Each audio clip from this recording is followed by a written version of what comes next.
trying to think.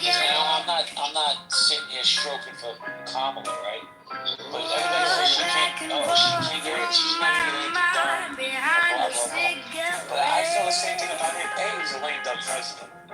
B, he's not gonna have both houses. Not at first. Fourth, he wants to offer everybody. Other than his rhetoric, I'm just curious how he's gonna get shit done. Well, I completely disagree that he would be a lame duck president. I'm just going to this one. 50%. He needs to vote local. Who cares what the president is about? He's just the president. Everyone knows about it. Don't understand how actually From the Queen of England to the Hounds of Hell, that makes actual shit happen. FBI, the CIA, the Department of Interior, the State Department, everything is under that the ain't control what of you the wanna hear, but that's so what even if he I'll doesn't have the do. House and the Senate, he will have unbelievable power to make change. And the feeling coming from my voice is Less than things at all. So there's still a lot that he can do. And if he wanted to do lasting change, not just stop that, to stop the bleeding, you're right. He has to get the Senate and the House and the lasting legislation.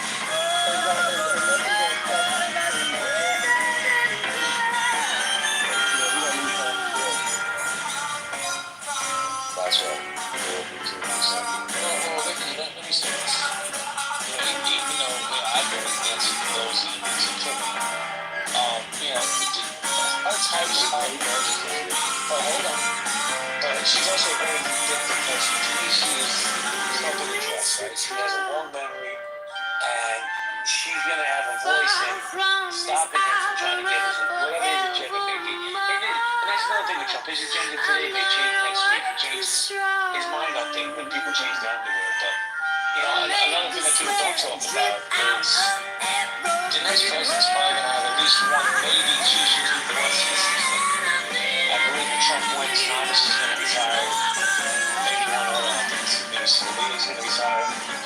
So yeah, this is a really important election. But like I said, if he can't get shit done, what's it matter?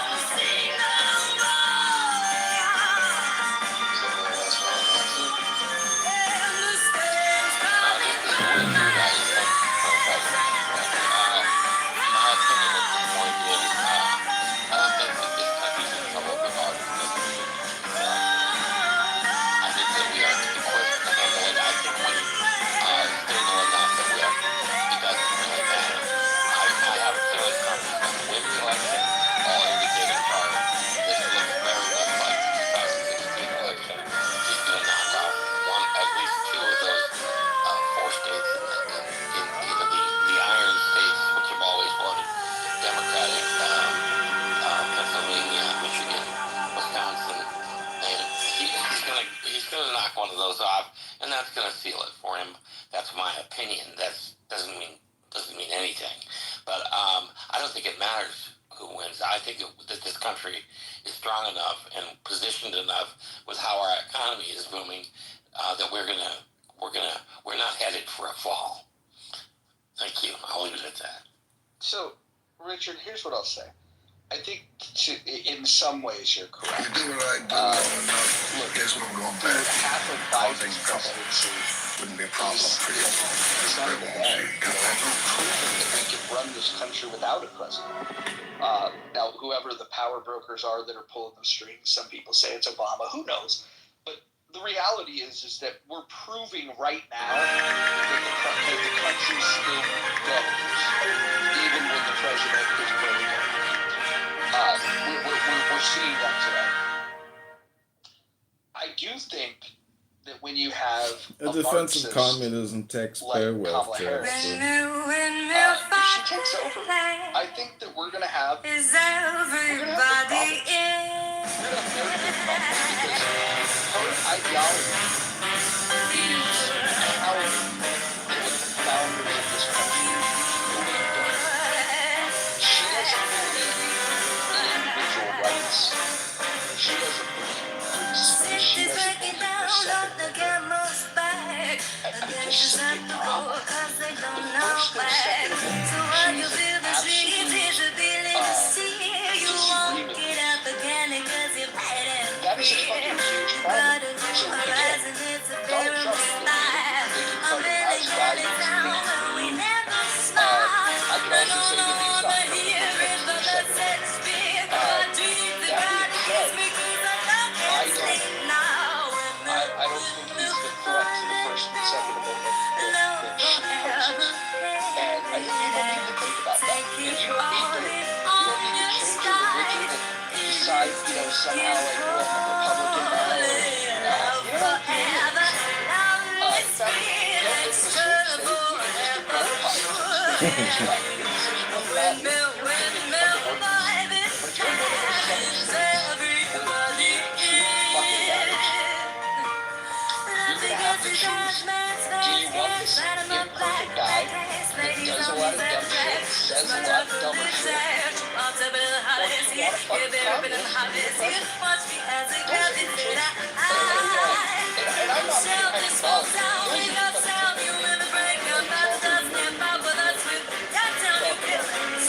the fucking choices. What kind of wild shit is, I don't care what they're protesting about. They're talking about protesters. That's directly against the First Amendment. I'm getting to the point, Roger. Hold on, where I'm Dr. tired. Responsible. I just wanted to recognize that one of our chat rats, Montano Damascus, says that she's not a communist, but he will not. He will not come up and discuss this. And then let's see, whatever the fuck, Ruza shit, whatever the fuck, dude, get a fucking American name so I can pronounce it. Says define communism. How about this? I'll define communism the way that Karl Marx did. Karl Marx said that you can define communism with one sentence. Okay, these are his words, not mine. He said it's the abolition of private property. And I think when we think about what the communists were looking to do, when they were essentially the critique is that capitalism is oppressive, capitalism is bad, and that the vision is that you're going to do a redistribution of wealth, and you're going to give the power back to the people. Sounds so great, right? You give the power back to the people. Problem is, the power never gets back to the people. The power ends up gets concentrated at the head of government. This is what we've seen every time played out, which is why in the last century we saw communism kill 100 million people.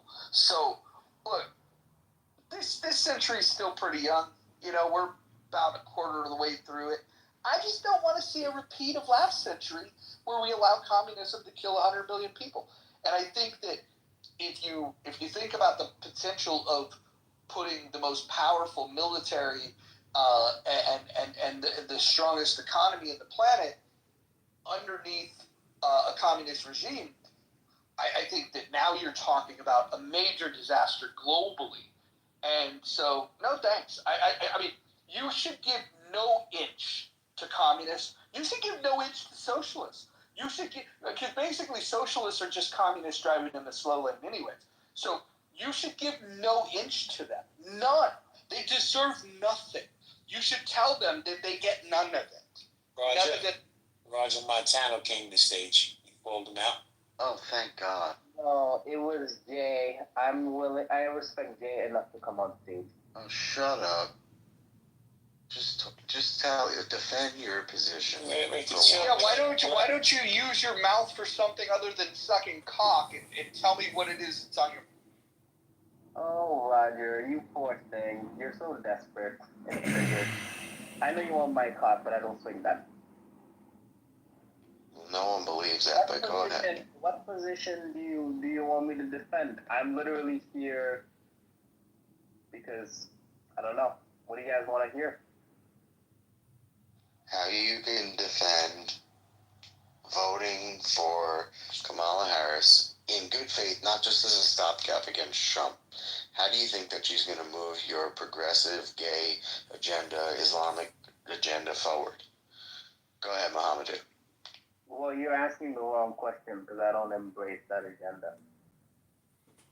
Well, are you just trying to make sure that it's a stopgap against Trump, or do you think that Kamala has things that you really want to push forward? Well, no American president in a two-party system has everything that I want at all. Neither of them actually do. But in this case, I think she's a better option than Trump. What state do you live in? I've said this many times. What state do you live in? It's pretty obvious the state I live in. Okay, let's go with that. No, I don't know. You told me at one point, but I forget now. Because you, go to all different places. Aren't you, a chaplain for the military or something? Not for the military, but I am a chaplain. I travel quite a bit. Yes. Oh, hold on a second. I just want to read something in the chat. Roger, you see this in the chat? C. Barnes says, Roger is a white supremacist with the most disgusting vernacular I have heard from a gentleman in a room full of women.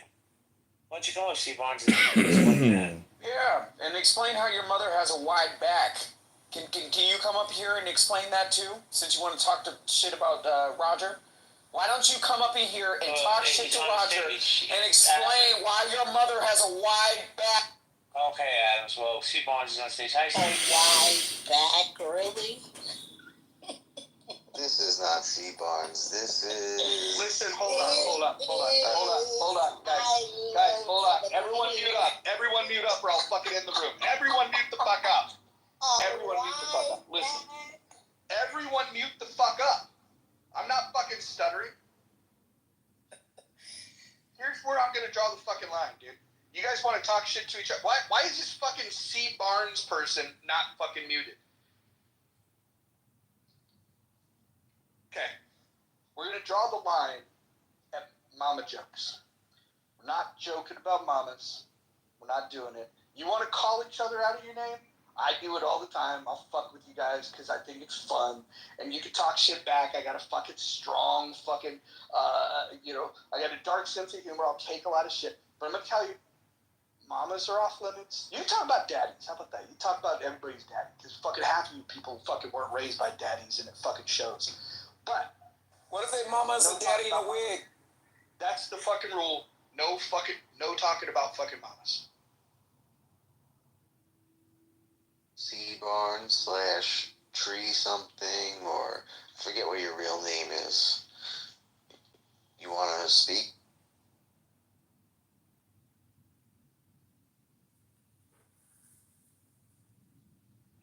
Absolutely. I'm here to basically, as usual, I come in here and I am astounded with the vernacular utilized in a room full of women by gentlemen who are supposed to look out for women. I just looked out for mamas. What the fuck are you complaining about? No, women in general. Ms. Barnes, did it bother you when Roger called Kamala Harris a cunt? Does that bother you? That does. Any woman, period. Not just Kamala. Kamala, actually. Any woman is vile. And hey, honors C. Barnes, how about sisters, it should bother everyone, actually. C. Barnes, with all due respect, I said, let's not talk about mamas. I should get some goddamn respect for my respect for women. I just said it should bother everyone that has one. I didn't say anything. It should bother them if they don't have one. It should bother. Listen, there's a reason why we don't talk about mamas on the stage. Because that shit gets real personal. People will fucking catch hands over that shit. And I'm trying to protect everyone on the stage. Honestly.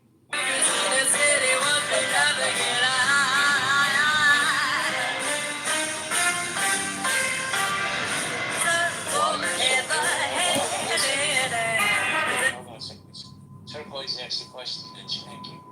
Turquoise, are you there? Yeah, I'm here. What's up? Oh, okay. I was just saying hello. Did you want to ask the question that you asked in the chat? I just came up because I was like, Roger, what in the communism are you talking about today? Yeah, I don't like giving away money. I don't like I don't like any of this shit. I think that central planning doesn't work, and I can get a fucking 10,000 economists that agree with that statement. So that's what you're talking about, her economic policy. Do you like selling $100,000 watches? What was that? I said, do you approve of selling $100,000 watches? You own one? Yes, because that's a voluntary exchange. If I put something up for sale and you decide to buy it at that price, that's called a voluntary exchange. So I absolutely 100% support that. Now, what I would advise is if you fucking imbeciles spend that much money, I mean, look, call me before you make that decision. I'll get you a better watch cheap. Do you think the person running for the highest office in this land should be grifting $100,000 watches? I don't mind that at all. I feel like that's a lot more straightforward than the attempt to kill the political opponent or jail your political opponent. At least the guy's trying to raise some fucking money. Let him do him. He's actually talking about jailing his political opponents. What? As we speak. Yes. Your people already tried to do it. Literally, to do it multiple times. They just got almost sanctioned by the appeals court. They got their ass handed to them for trying to put this case for whatever it was, $200, $300 billion against this fraud and Trump case with his loans, and they lost. And they didn't just get laughed at by the press and by the judges that were in that appeals case. It got so serious that the original prosecutors for Donald Trump were begging, please, don't disbar us. Don't sanction us for this absolute wild miscarriage of justice within the injustice system. And we all know about the injustice system. I would think you would agree about this, as it's been weaponized against your people for 50 years. Ricky, hold on a second. I don't want to gloss over what Steve Barnes was saying. So Ms. Barnes, and I'm asking you this respectfully. When Kamala, however you say this woman's name, is Harris, I'll just call Ms. Harris. She raises $1 billion in a short period of time after she's anointed the candidate without winning a primary. That's not a problem. See, when I go on Instagram, right now, I can guarantee you within 2 minutes, I'm going to see either Obama, Tim Walz, Doug Emhoff, or Kamala Harris, Ms. Harris, begging me for $5. So when you're saying we live in a capitalist country, Donald Trump wants to sell $100,000 watches, I have no problems with that. I don't think that's grifting. Maybe you should think about that before you label him. No, I do. I think it's grifting. Not only the watches, the sneakers, the bitcoins. It's one grift, the Bible. The Bible that was the only Bible allowed. How is it a grift? Explain to me how it is a grift. How? How is it a grift? Yeah. You tell me how it's a grift. I'm saying it's not a grift. You're the one saying it's a grift. Tell me how it's a grift. So is she going to accuse Kim Kardashian and Kylie Jenner of a grift as well? They're not At trying to least sell. he gives us something for our support. It doesn't matter. It does not matter. They use their likeness to monetize off of merchandise. So again, don't sit up in here and make it seem like it's a gotcha moment. By the way, their father actually ran for governor of the state of California recently. Instead of sitting up in here on Clubhouse, I bet y'all didn't know that either. So again, are you going to accuse the same... Montano, be quiet. Are you going to accuse the same people... Montano, be quiet. are you going to accuse the same said people of grifting because they've cashed in on their likeness and they've developed a steady stream of monetizing merchandise? They're Forget not that, that's running for president. But Ms. Big Barnes, difference. give me and I swear to you, I'm asking you respectfully. Explain to me how this man who is the promoter of our generation, I'm not even a Trump fan, how that's considered a grift. How is he grifting money? He's given a product. Nobody's putting a gun to anybody said to buy these products. Those sneakers sold out in 2 hours. How exactly? I can tell you exactly about grifting. He's not grifting, but I'm curious why you say it's a grift.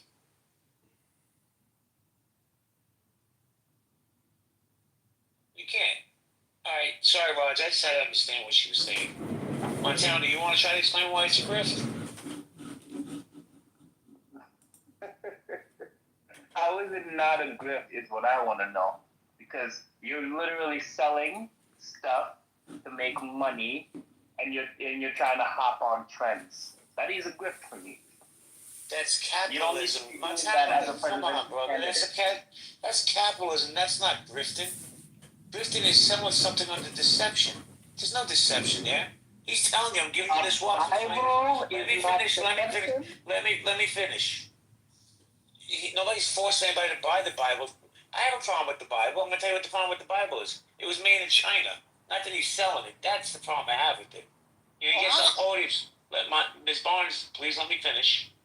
The fact that he blasts China all the time and he has the Bibles made, that's the problem. But the fact that he's selling these products, I'm sorry, that's not a grift. Okay, do you think that it's a grift that the Democratic Party basically embodies and promotes homophobia by Jasmine Crockett selling shirts that says Butch Built Body? Is that not offensive to lesbians? So again, the fact that the Democratic Party wants to pick and choose when they want to monetize off of bigotry is laughable to me. Laughable to me. I'm going to tell you what I think a grift is. And No, but they're literally selling shirts. Bro, thank you. I get it, they're selling these shirts. But Adams, you're going to understand this. How the fuck does Nancy Pelosi and her husband enrich themselves with insider trading, and you're worried about Trump selling Bibles and sneakers? What about the congresswoman out in California who's made $100 million because of insider trading, but nobody talks about that? That's grift. Jasmine Crockett isn't running for the highest office of America. She's still an elected member of Congress, She is. right? So again, she's selling merchandise based off of a bigoted trope, an extremely bigoted trope that is again antithetical to your Democratic platform. Butch Built Body, no, it is. Butch Built Body is very fucking homophobic. So the fact that you want to say no, it is homophobic. You want me to walk down to West Hollywood and ask a bunch of lesbians what they think about that term? You're a bigot. You're a bigot. You are a bigot. You support bigotry. No, you support bigotry and you don't even want to admit it. You're a coward. You are a coward, a selective, bigoted coward. Came at her first about her eyelashes.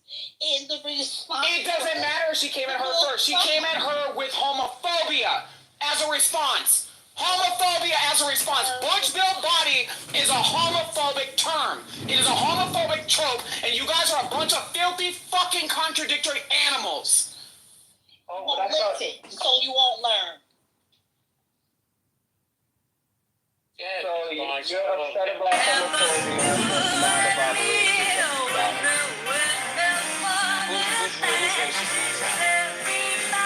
Well, the whole thing that started Jasmine Crockett's comments was because Marjorie Taylor Greene made a racist comment about her hair. Saying that she looked like a whore wearing long eyelashes makes it a racist comment? Don't you dare negate. No. So basically what you're saying is that black women, okay, who basically embody that aesthetic should be offended because all black women are whores. That's basically what you're saying. That's basically what you're saying. Again, her eyelashes have nothing to do with her race. The response of saying Butch Built Body was entirely bigoted and homophobic. Stop playing in people's face. Y'all look like a bunch of fucking hypocrites. Any woman And it wasn't a racist comment then. And it did not warrant a homophobic response. It did not warrant a homophobic response. I'm glad that you agree that it was not a racist comment. Again, it's the same shit that you guys do.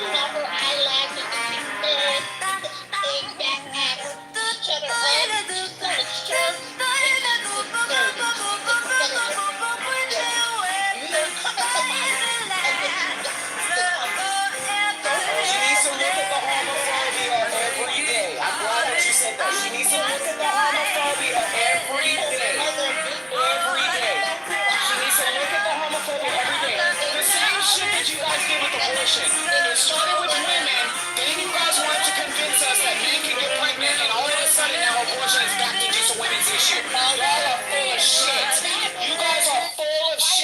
bunch of con artists.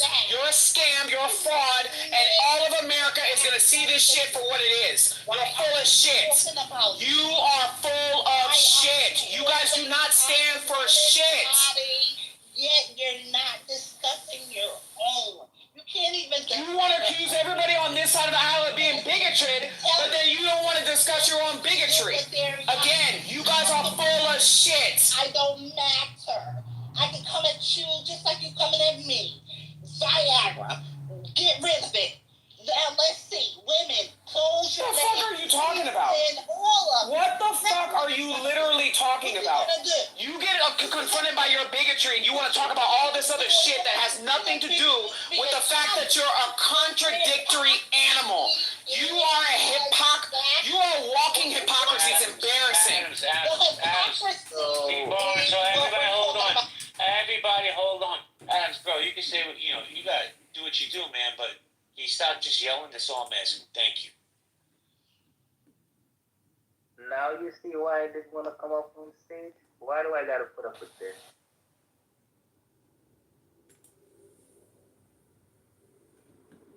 Well, one thing I did want to address from earlier, I have a friend who is a member of the Communist Party of the United States. Trust and believe Kamala Harris is not. Shocking. Yo, you know what's crazy? Hold on. They really hate her. Marciano, hold on 1 second. So Jules down in the chat, man, you come into spaces and you kind of gaslight, and I don't give a fuck about what people really say in the chat. But that article right there, whether it's from the Post or not, right, that's facts. The dude sold half of 500,000 worth of Visa stock weeks before the DOJ antitrust lawsuit. But, you want another source and another, it's never enough for you fucking Democrats. It's like, enough, bro. Your people are just as fucking insidious as the other side. Own it and move on. You talking Honestly, I about don't know Pelosi, a president in my lifetime that has been a bigger grifter than Donald Trump. And you're going to pay for his lifestyle. Period. We're happy we're going to give him more money whenever he needs it. Ricky. What exactly is a grifter to you, Miss Barnes? Please tell me your definition of a grifter. It's not even my definition. You could define it right on Google. What is a grifter? A person who engages in petty or small-scale swindling. I saw him as a grifter who preys upon people for their own gain. Wait, time out. Flag on the play. Hold it. Right here on Google. We got laundry on the field. Wait a second, Ricky. Hold on a second. So the man is selling a product. So I'm going to sell a product. I'm going to send it to Norman. Norman receives the product after he makes payment. That's not a grift. It's called capitalism, lady. This is our country. He's not. Wait, hold on a second. I wasn't done. Hold on a second. I don't give a fuck if you're running for the president of Pluto. Okay? He has the right to make money just like everybody else does. So if you think your standards are better than his, then you're out of your mind. But let me say this. Now, hold on. I'm not done. Please show me the respect I've been showing you to let you talk. If Norman sends me money for a watch, and I don't send that watch, then call me a grifter. But if he gets the watch, guess what? It's capitalism. Stop with the insanity. That's not what the definition of grifter is. Look it up. You know what? I'm going to ask the lawyer on stage. Cherry, are you there, Cherry? Mr. Mina? Yes, I'm here. I couldn't open my mic. It gets stuck. So the scenario I described, and the scenario Ms. Barnes is described. I was listening. Yeah, you're basically what you described was a transaction where there's consideration for a product or a service. That's a contract, and so you provided the product or a service, and then you were given consideration, which in this case is money. So that's transaction. Would it be considered grifting by any chance? No, it's a transaction and it's lawful and it's considered it's a contract. Actually, it's a valid contract in every state by state transactional laws. I don't know what she means by grifter. Maybe she's using it in a colloquial way, or maybe she's referring to his personality. Cherry, Mr. Mina, she doesn't know either. I just Googled it. I'm very happy with my Trumpy bear, Miss Barnes. I'm very happy with it. it's an excellent doll, and it has a cape that zips out and becomes an American flag, and I'm extremely happy with it. And $39.99 is a great price, in my opinion. Thank you. Ricky, I know that you would be. Hold on. You guys like to talk about terms that you don't understand a lot on this stage. I'm going to define capitalism for you. It just simply means that the means of production are owned privately. Period, end of story. Some people say that, oh, well, capitalism, you must have profits. There's a lot of capitalists that don't make profits. It just simply means that the means of production are owned privately. Period. There's no additional definition. That's the definition. Sorry to disappoint you guys. Roger, would you consider Trump a grifter? Yeah, I do. Thank you. I do. But here's the grift, right? Is that he uses his celebrity status to play on the vulnerabilities of the people that want to that want to buy into that brand. It's not much different than any other person that's utilizing their personal brand. I mean, rappers do this, rock stars do this, actresses, actors, anyone that's out there endorsing something for their own profit, they're utilizing their celebrity to be able to, to take advantage of people that, because there's a lot of weak-minded people that just want to give people money because they're famous. And I think that even when, do we see this on Clubhouse, dude? We see these grifters on Clubhouse. They're pseudo-famous. They're famous in the Clubhouse streets because they've got, 10x followers than the average person. And so people say, oh, they must be important. And then what do? They come up with some fucking idea that they'll get somebody to give them money. But here's the thing. Is grifting good or bad? And honestly, here's the thing. If you're not defrauding somebody, if you're just simply saying, look, I'm going to leverage my celebrity, I am going to grift off you. Like, let's say you just called it what it is and told people, I'm grifting off you. I know you guys love me. I'm going to grift, and the grift is good. As long as people aren't forced to do it, I think the problem that I see is the bigger problem with politicians in general, and this goes for Trump and goes double for old fucking whoreface, is these fucking people, you want to talk about the grift, it's when it's involuntary. It's when they're finding ways to spend your fucking money, right? And then fucking collect a tax to pay for fucking frivolous things like gender studies in Pakistan, right? There's a problem with this. That's the fucking grift. You want to fucking talk about grifters? It's fucking the goddamn income tax. It's property tax. When they're taking money from you to fucking pay for things that you would not want to support. For those of you that don't want your money going to foreign aid, they're grifting off you. And for those of you that don't want your money to go and bail out those college students that couldn't figure out a fucking way to monetize that, yep, they're grifting. They're taking your tax dollars. That's the fucking grift we should be talking about. If Trump wants to sell watches, who fucking cares? Yeah, but Roger, guess what? Nobody's being taxed to pay those. He's basically saying, hey, you want to buy a watch? Dude, back in the fucking hood, we used to have a guy in the corner that would open up his fucking jacket and have watches hanging there. Was that guy a grifter? Absolutely. But you know what? It was a voluntary exchange, and it's far more fucking honest than what happens with a lot of these politicians when they get in office. Am I worried about fucking Trump selling shoes or fucking watches? No fucking way. What I am worried about is when these knuckleheads get in there, they're going to continue to tax the middle class to death.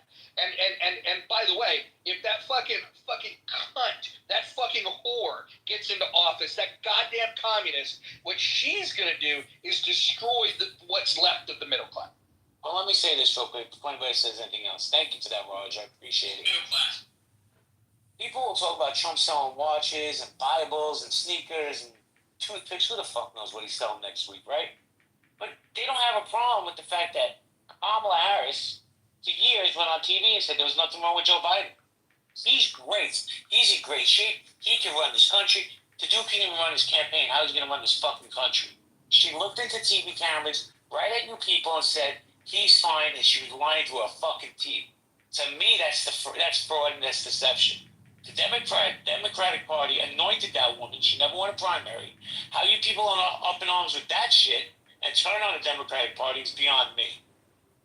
Because she's a black Democrats woman. didn't even have primaries. We canceled them so we can get Joe. That's that's what I'm really upset with. See, Barnes, I want to say something. Maybe this will clarify it. An example of a grifter is Jussie Smollett. And okay, Jussie Smollett is a grifter. He lied intentionally, profited from his lying, ran a media circus based on a lie, right? And he profited off of it, and he actually was fired from the show he was on. He was on some show and everything. But he was someone who was trying to profiteer. Donald Trump has actually lost money as a result of serving as president. He didn't make any money. Yes, he is a capitalist. Yes, Roger is right. He will look for ways to make money. You might find him dislikable, but he doesn't do it intentionally to hurt anyone. In my opinion, if he is trying to be a smart businessman, or if he's trying to be an extra smart businessman, that might make him dislikable. Wait, hold on. Let's put something in context, okay? When you're running for office, it requires money. And when you're running for office, you're going to do what you have to do to raise money. I would say that when somebody gets a watch or a fucking pair of shoes in return for their donation, that's actually a pretty good goddamn deal. Because you know what happens most of the time? They ask for a donation and you get nothing in return. Be fucking thankful that you got a goddamn watch. That's what I just said about Trumpy Bear, and it was absolutely correct. I love that fucking doll. It's an amazing doll, and it was $39.99, and I'm so happy to have it. C. Barnes, or whatever your real name is. I can't remember your fake name, but it was something to do with a tree, I believe. Do you see that picture in my PTR? I think you do. That picture represents 1/1000th of the people who disagree with you. I know you think it's this small, tiny little group of troublemakers on the right, but this is the question I have for you. Do you think that we should treat people that have the political perspective like you do kindly when we get into power, or do you think that we should just be animals and just act like you guys do? It's not that you're saying acting like you guys do. We're supposed to be in America, the land of the free, United States of America. It's not like you guys and those guys and these guys. And that's not what America is. I only and that is what I can't understand is where all this hate and anger and insults, and where is this coming from? It's may not be sad. You answer the question. I'll answer it, and then I'll shut up. Raised to speak this way when you have a group of women inside a clubhouse and you choose to use such language. It's vile to me. It's You're the most disrespectful. protected class on the planet, black and white women. I don't care black, white, green, purple. That's what I just said, but I'm going to answer your question. Care.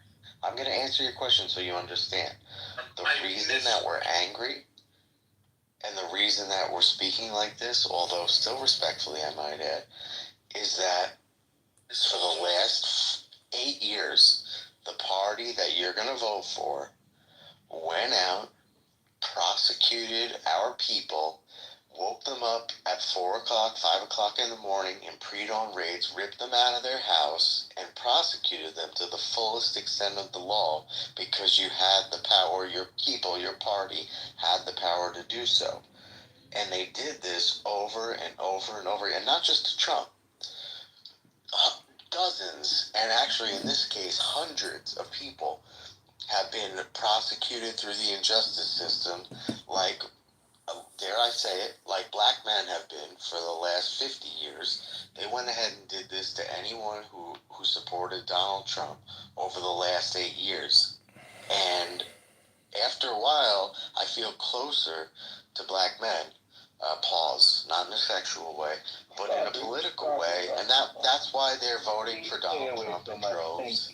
That's why they're voting for Donald Trump in droves, and that's why I can now see their perspective more clearly. Why are we angry? I just explained it. So they're not voting in droves.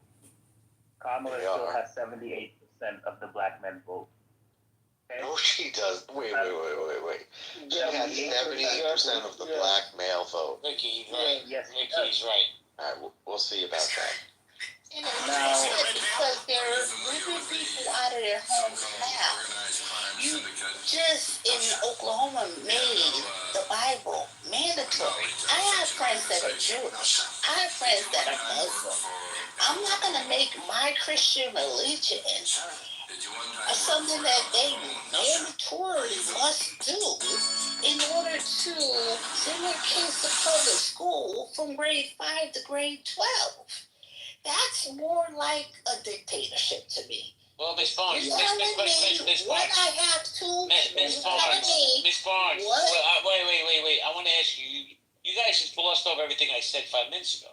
It doesn't bother you that Kamala Harris, for a couple of years at least minimum, told American people there was nothing wrong with Joe Biden.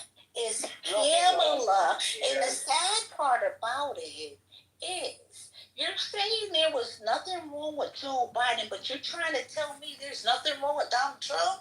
Wait, time out. See, that's the problem that I have. That's the problem I have with you Democrats. You guys have perfected the art of thinking. I'm an independent. Well, you sure sound like, but let me finish, lady. Show some fucking respect. I let you ramble on. Can I ramble on now? Okay, be independent down there. But the bullshit hypocrisy from the fucking Democrats and the deflection. All of the fucking deflection. What about Donald Trump? Let's stay focused on Kamala, whatever you want to call that twat waffle. I don't give a fuck. The truth is this. She lied to the American people. She took his place, and all that shit smells bad. To me, at least. So how you Democrats sit here and judge Donald Trump? Take a look at your own fucking party for once, and what they did. To me, it might be a coup, but I could be wrong. Yeah, and let me also say this. I think some people get... Montana, hold on. People get this thing wrong. Like, I've spent countless hours on this app critiquing Donald Trump. I'm a massive critic of Donald Trump, and anybody that's ever spent any time in these rooms knows that. I don't like him. I think there's a lot of fucking policies that he has that are terrible for this country. Terrible. Just fucking terrible. That go against the grain of everything I fucking believe in. That being said, when you are forced into a situation where there's two candidates, and you have to look, okay, one's going to win, one's going to lose, we're going to have 4 years of one of these, and you look at it, and you look at it honestly, you have to weigh the pros and cons. And the truth is that Donald Trump, as bad as he is, he's not a communist. He's not Kamala Harris. Listen, can we agree that just setting the bar, I know this is setting the bar, what if we just said, hey, look, we've had a lot of bad presidents, we're going to continue to have a lot of bad presidents, but can we at least say no communists? Can we agree on that? That would be amazing. And we can agree with no fascists also. We can't just say no communists without no fascists. Well, hold on. Let's explore this, because I have some of you that challenge the idea that she is a communist. And when we think about what communists seek to do, it's the abolition of private property. They want to seize the means of production. And then you'll have people that'll make these claims, educated people that'll make these claims to say, oh, well, she's not doing that. And I say contrary. Let's look at her policies. Let's look at the production that she's looking to control. If you're trying to set the prices for what companies can charge for their goods and services, how is that not control of production? I mean, she's trying to make sure price gouging doesn't happen, because what companies are doing is taking advantage of Americans' desperation. I think that's pretty noble, actually. Wait. Yeah, Hold on. Who decides? Who Listen, decides what's gouging? hold on. Listen, we're gonna walk through this slowly. So Montano, so it sounds like you're a critic of capitalism in general, but I want to make this very clear. I don't believe that we have a pure capitalist, economy. I wish we fucking did. I sure fucking wish we did. It would certainly benefit people like myself that understand how the system works and the beauty and the simplicity of voluntary exchange when you have private ownership of the means of production, voluntary exchange. So here's the issue that I bring to you is that let's say if a business in a time when the government has raised inflated the money supply. They've increased the money supply. And we all know, not all of us know, I shouldn't assume that, but anyone that's educated knows that what happens when you increase the money supply becomes worth less, okay? That's what happens. That's what happens when you increase the money supply. It becomes worth less. When it's worth less, it buys less, okay? And so when you're a store, every good that is on your shelf has core ingredients that they have to buy to package these things. And so when your money's worth less, whether you're buying grain, whether you're buying the chemicals that we put in these processed food, whatever the fuck it is, this stuff costs money. And it takes more of your dollars than ever before for these companies to operate. And then you have gas prices, and you have labor costs. You have all these different expenses before you ever get goods to the shelf. So when the cost of goods goes up to create the goods, let's just make it simple. Let's say you're bagging potato chips. You got to source the potatoes. You got to have the machinery. You got your labor cost. You got your processing, and everything that you're doing now costs you more. You now have to charge more for it. It hits a retail store. Retail stores, grocery stores, have very small margins. Anybody that's ever studied this understands grocery stores have very small margins. And if you don't know that, then you should study that. They have very, very, very, very small margins. So now that the cost of the things that you like to buy have gone up, it's a crunch that we all recognize. This is bipartisan for sure. There's not a single person in here that can say that they haven't noticed that the prices have gone higher. And this assertion that, well, hey, these companies are price gouging you. Well, what do you expect a company to do when all of the products that go into their finished product cost them more? Are you expecting them to operate at a loss? Are you expecting their profit margins to decrease because what the government decided to do was to print money and inflate? So when this happens, the cost goes up, and we know this. We know this. How do we know this? Because brilliant economists have taught us this for 100 years. We know that this is what happens. So how do we bring inflation back down? Well, how do you do it? One of the ways is that you could raise interest rates, which is not ideal for some people, depending on if what you're looking to do is borrow money. So then people borrow less money because the interest rates are high. That causes a chain reaction of a different kind, but that helps to bring the interest rates back down a little bit. Brings inflation back down. So how do we get out of this mess? Here's the problem that you guys don't want to talk about. Here's the problem that Republicans don't want to talk about. Here's the problem that Democrats don't want to talk about. You need to stop printing so much money. The government needs to stop spending so much money. And what is happening? You have people proposing unsustainable amounts of spending. Under the Biden-Harris administration, every year they are running a $2 trillion deficit. For those of you that don't know what that means out of the taxes that they collected, which was about $4 trillion, they were spending about $6 trillion. So they were spending $2 trillion that they don't have, which adds to the debt. So in a 4-year term, that's $8 trillion added to the debt, which is why we're at $35 trillion and counting and going up. And here's the sad fucking truth of it. No matter who gets in, Trump or fucking Harris, it's going to go higher. That by 2028, if Clubhouse is still around, I'm gonna pull the "I told you so" card. Somebody should record this room right now, and remember that I said this. Regardless of who wins this election, during the 2028 cycle, we're going to be talking about a deficit, a national debt of $42 trillion minimum. And I would predict if Trump wins, it's at 42. If Harris wins, it'll be somewhere around 45, 46. I want you guys to remember those numbers so when we get to 2028, you can say, oh, that fucking Roger guy likes to talk a lot of shit, but he didn't know what the fuck he's talking about. I'm fucking calling this right now 4 years in advance, and you guys can fucking call it out 4 years from now, whether Roger was right or Roger was wrong. $42 trillion minimum. And so when I look at what I want from a leader, I would like to see somebody that's going to make it go fucking down, not up. So is Trump ideal? Absolutely fucking not.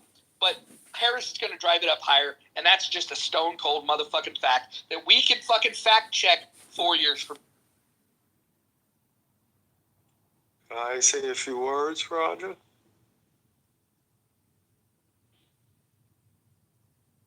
Roger? What was your question? I just wanted to say a few words based on what you said. Yeah, go right ahead. Go right ahead, and hopefully you can go ahead and either agree with me or disagree with me, so we can advance this conversation. Well, I agree with a lot of what you said. I'm a Trump person. Let me get it out in the open. We can't, of course, the deficits are just ran wild. We can't get it down. There's no way. We can't tax our way out of this either. That would cause bigger troubles. I just want to say one thing about the grifter thing before. I really wanted this room to talk about policy since the election's around the corner.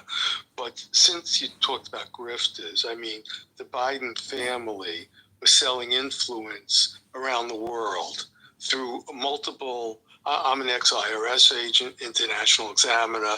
I saw the testimony of the international examiner people. I saw what they were doing. Come on, man. The guy should be in jail. You sound like Bernie Sanders. Your voice. Yeah, everybody says that. Okay, I'm from Brooklyn, so that's the way I sound. I don't give a fuck the way I sound. It's what's coming out of my mouth that counts. Okay? So slow your roll too. I'm in Brooklyn too. Okay. Let's hope we have a World Series of New York teams. What can I say? But the point is, you're right about the deficit. It's just run away. It's just going crazy. The answer for Trump, and I like most of his policies, the answer with Trump is less taxes will generate more income. Less tax rates will generate more income. There's a study that shows that. Plus, what Trump's going to do is drill, baby, drill. That's his expression. But what he's going to do is make us so energy independent, it'll be unbelievable. We'll be making a fortune from oil and whatever energy source he wants to go into. We're going to be the leaders in the world, and that's going to make us more energy independent. It's going to stop a lot of our enemies from, like Iran, from using their oil revenue to fund terrorism around the world. So, only one person could do that, is Donald Trump. I wish the Democrats had a good candidate. I mean, we're not a two-party system anymore.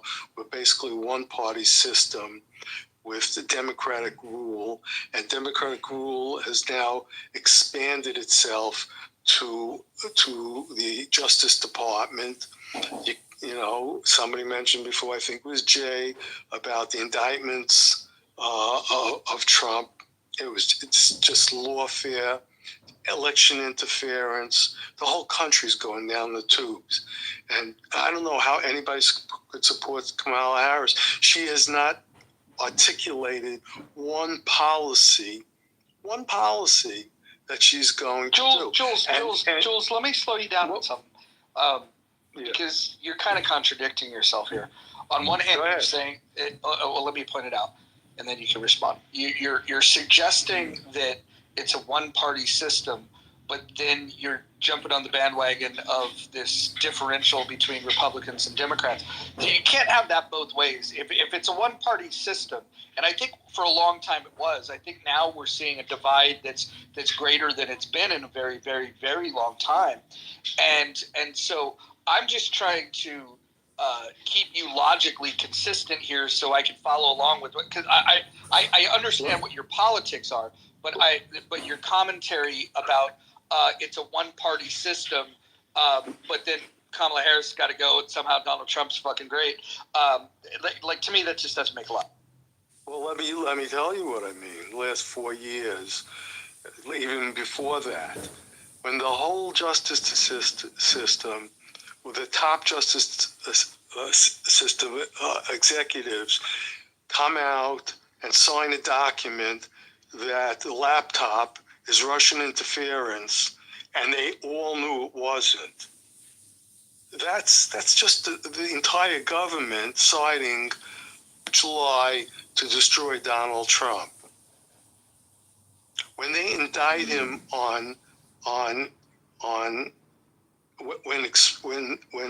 when they indict him on issues that have where the statute has expired, that's unheard of. Plus all the other false issues that have been proven. You know, when we have a whole media system that is controlled 95% at least by one party, that's what I'm talking about. We're losing our freedom. We're losing everything here. You know, Trump actually is a Democrat. He's not even a Republican. He was never a Republican. He was never conservative. He came from the Democratic Party. The Democratic Party has morphed into, I don't like saying communist, but a tyrannical party. They want to take control of every means of your life, of what you can drive. You know, I live in a building, a co-op. They mandated to put in my garage, we have maybe 50 cars. They put in an electric pump at every spot. There's not one electric car in the garage. This is all bullshit. Well, Bob, go ahead. Do you vote at your co-op? Do I vote at my co-op? Yeah. Yeah, we have a board on the co-op. It was mandated. There was no vote. It was mandated by the government. It was mandated by the city to do this. Of course, I would have voted against it. Of course. Did you guys have to pay for it? Did your co-op have to pay for it? Very little. You don't pay for it? The taxpayers, like everybody else. Again, I'm ex-IRS. The taxpayers get fucked about every damn thing that the Democrats want to do is paid for by the taxpayers. We're getting fucked over and over again. And I don't know how people could vote. Look, I'm not the biggest Trump fan ever. I take him serious at the beginning. He's not in this for control. He's not in this to steal. Look where our money goes. How much money is Ukraine getting? And let me tell you, my heart bleeds for the hurricane victims who got shit. $750. Their lives are ruined while people coming across the border and they're getting hotels, food, motorcycles. cell phones, credit cards. I mean, this is unbelievable what's happening. How anybody could vote for the Democratic Party for president, and I'm a Democrat, in this day and age is beyond me. It's beyond me. Please tell me. Do you know El Normo? He sounds just like him. I don't care what the fuck I sound like. Well, why are you being disrespectful to me? Ask you a simple fucking question. Don't be an asshole, okay, guy? Chill. Because let me tell you something. Because every time I come on, they say what I sound like. It's what I'm saying. Respond to what I'm saying, Jay. You're a smart guy. I like what you say. First off, don't stroke me. What you're saying sounds just like fucking El Normo, you fucking moron. Pay attention to what I'm saying. Scott, what do you want me to say? Who I sound like? Tell me what you disagree with me about. I think this is my cue. I'm gonna go to sleep.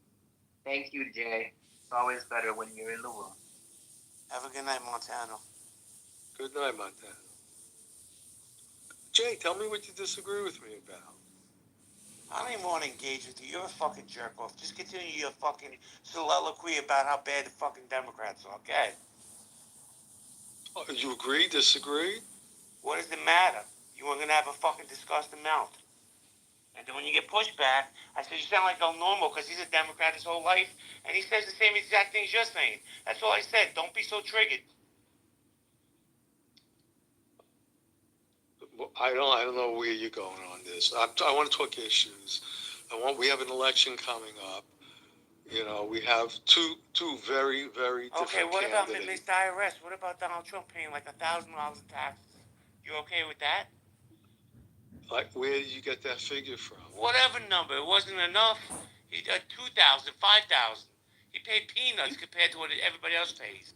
Yeah, you know, Donald Trump followed the law. You show me what he didn't do. You show me where he didn't pay his taxes.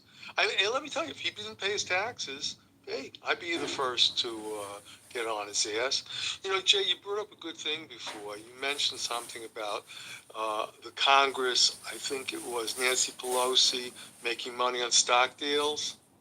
Did you say that before? Yes, Jules, that was me. Okay. Well, let me tell you, when I started the IRS, the first day, I don't want to say fucking day because that gets you pissed off, but all kidding aside, the first day we started, we were told you cannot profit from the information you learn during an examination. Okay? You can't profit. Your family can't profit. You can't tell your wife. You can't tell your kids. You can't profit. And I was told by this person who made a big speech about this, when she started the IRS, one of her few first cases she got was Bausch & Lomb, you know, the eyeglass place. They developed, she was told, they developed the soft contact lens. So she learned that on an audit, that the soft contact lens was coming out. It was going to make billions, which it did. And she was just married. She had money to invest, and it was killing her. She could not do it. It was illegal. So how the hell does Nancy Pelosi hear stock information, tells her husband, and he just goes out and they make, I don't know, a few $1 million? This is what happened to our country. It's just so corrupt. I couldn't do it. Why could she do it? All right, that's the point I'm trying to make. You were right on that. I was in the financial sector, so I was dealing with banks and brokerages and all that, and globally, I saw what was going on. I could have, I was right in the driver's seat. I couldn't do anything. I wasn't looking to make money. But how come people in Congress, they could do that? They're a bunch of crooks, both parties. They should be held accountable for what they do. We don't do that anymore. I mean, this is why we got the government we paid for.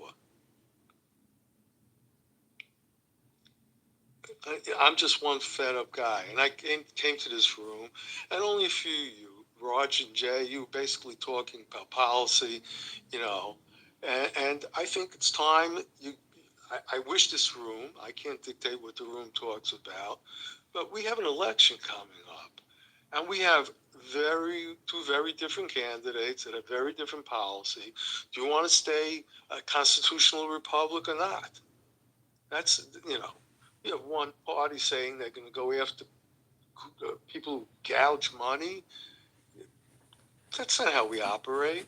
Capitalism is the greatest wealth creator in the history of mankind. If you don't like capitalism, get the hell out of the country then. But here we are. We're just opening the doors. Nobody said, I can't believe they opened it. Wait a minute. I'm sorry. Why do they have to leave the country if they don't like capitalism? I think, see, this is where I think that some people get it wrong. I think we should, as a country, we should come together. We should embrace the idea of private ownership of the means of production. But as we do that, if people want to reject that, I think we should watch them go poor, go broke, and complain. And I think that we should just continue to hand them literature. We should continue to hand them books to read about economics and invite them to participate in the system that has lifted the more people out of poverty globally, not just in the United States. Globally, it has lifted more people out of poverty. And so I think that's what we should do. But I don't think we should kick them out. I think we should leave them as a fucking example of what happens if you check out of this. Well, I agree with you, but they're voting in people who don't follow the Constitution, don't follow capitalism.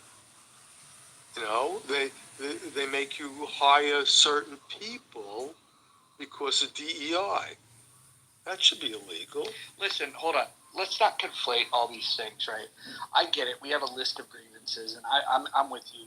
Diversity, equity, and inclusion have been poorly. Hold on. Just mute yourself. Let me let's have a conversation. Let's not just fucking hear you speak all night. I want to just get this out, that you should be more precise with what your grievance is. Diversity, equity, and inclusion. Let's think about that for a second, right? Diversity is not a bad thing. Including the people that you've hired is a pretty good idea. This idea of equity, though, well, you got to earn that. I do believe in meritocracy, right? And I don't believe that we should overstep meritocracy and the idea of who's the best qualified simply to achieve some diversity, quota. So when you hear about people talking about these things and then you see the way that they get administered, there's people that can administer these ideas in a good way, and then there's others that blow it. And I think the problem is the egalitarians, right? This idea that equal is something that we should be striving for. I think the whole idea of equality, and I know people are going to say, oh, God, what the fuck are you talking about? Equality is a dumbass fucking idea. It's fucking dumb. We're not equal. None of us are fucking equal. Some of us are smart. Some of us are dumb. It's up to you guys to figure out who is who. Some of us are better looking. Some of us are ugly. Some of us are rich. Some of us are poor. We're not fucking equal. Some of us, let's separate by gender. Oh, that makes us really different. Some have a penis and some have a vagina. And then we got this whole world of people that are confused on what the fuck that means. And then you got this social construct around race, where if we look at the pigment of someone's skin, that's going to tell us the value of their character. And so everybody gets it fucking wrong about these things. You need to fucking, if you really want to break this shit down, you don't need equality. What you need is you need individual liberty and you need justice. And when I say individual liberty, I don't mean individual liberty for this group of people or that group of people. That's still continuing to play that in-group, out-group preference bullshit. I mean, fuck the group. Fuck you. If you identify as white, fuck you.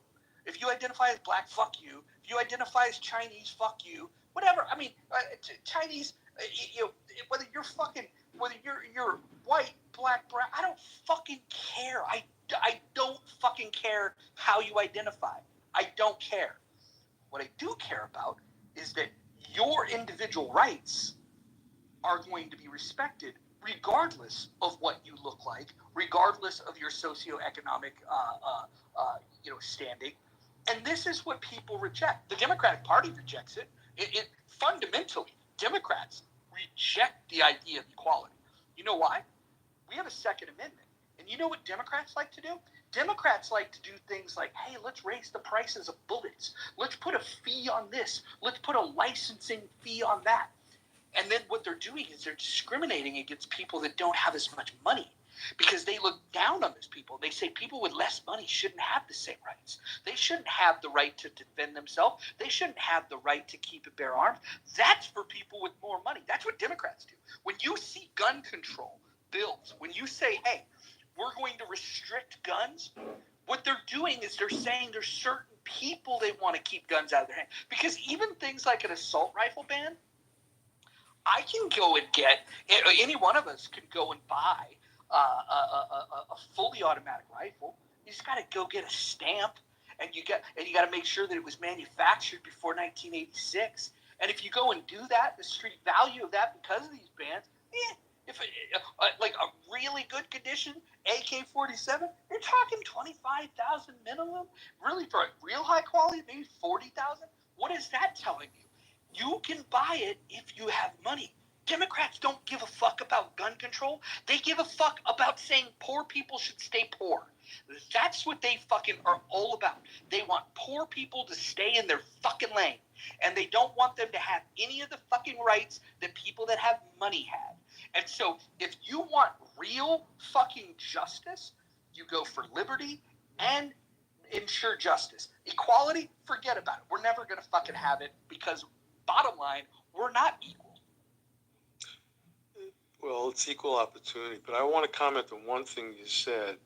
I agree with what your last speech was about, and I applaud you. When you said yourself, you don't give a shit about the color of one's skin and all that stuff, and I agree with that. But we had a fucking president who said, I'm picking the next Supreme Court justice. It's going to be a black and it's going to be a woman. How the fuck could he do that in this country when we have a constitution? You know, that even if it was a person I loved, to say that just really flipped me out, being a constitutionalist. Did that bother you, Roger? No, look, I gotta get going, guys, but it's been a fun conversation. If you guys can embrace individual liberty, justice, you guys will be happier, and you'll start making better decisions in your primaries. And Democrats, maybe you should start taking your primaries seriously. But anyways, I gotta get going. Good talking to you, Roger.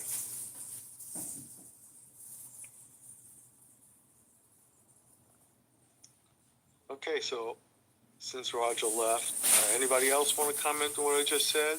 We had a president that said the next justice that I'm picking is going to be a black woman.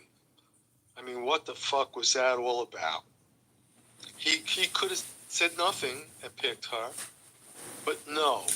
He set the example. A president sets the example. The example is, I'm looking at the fucking color of your skin, and I'm looking at your sex to determine who's going to be on the Supreme Court. How the fucking anybody? Jules, it's a good thing that it then has to go through the Senate for approval, and particularly the Judiciary Committee, where senators on both sides of the aisle care intensely about the Constitution and people that will interpret it. Yeah. The Democrats were going to oppose that. Right. They weren't going to. No, I'm mentioning people like Chris Coons, who, while he is notedly liberal, he was named as one of the honorary chairs of the National Constitution Center alongside Neil Gorsuch. He is somebody who genuinely cares about the U.S. Constitution. I don't have to agree with man's politics, but he cares about what goes on.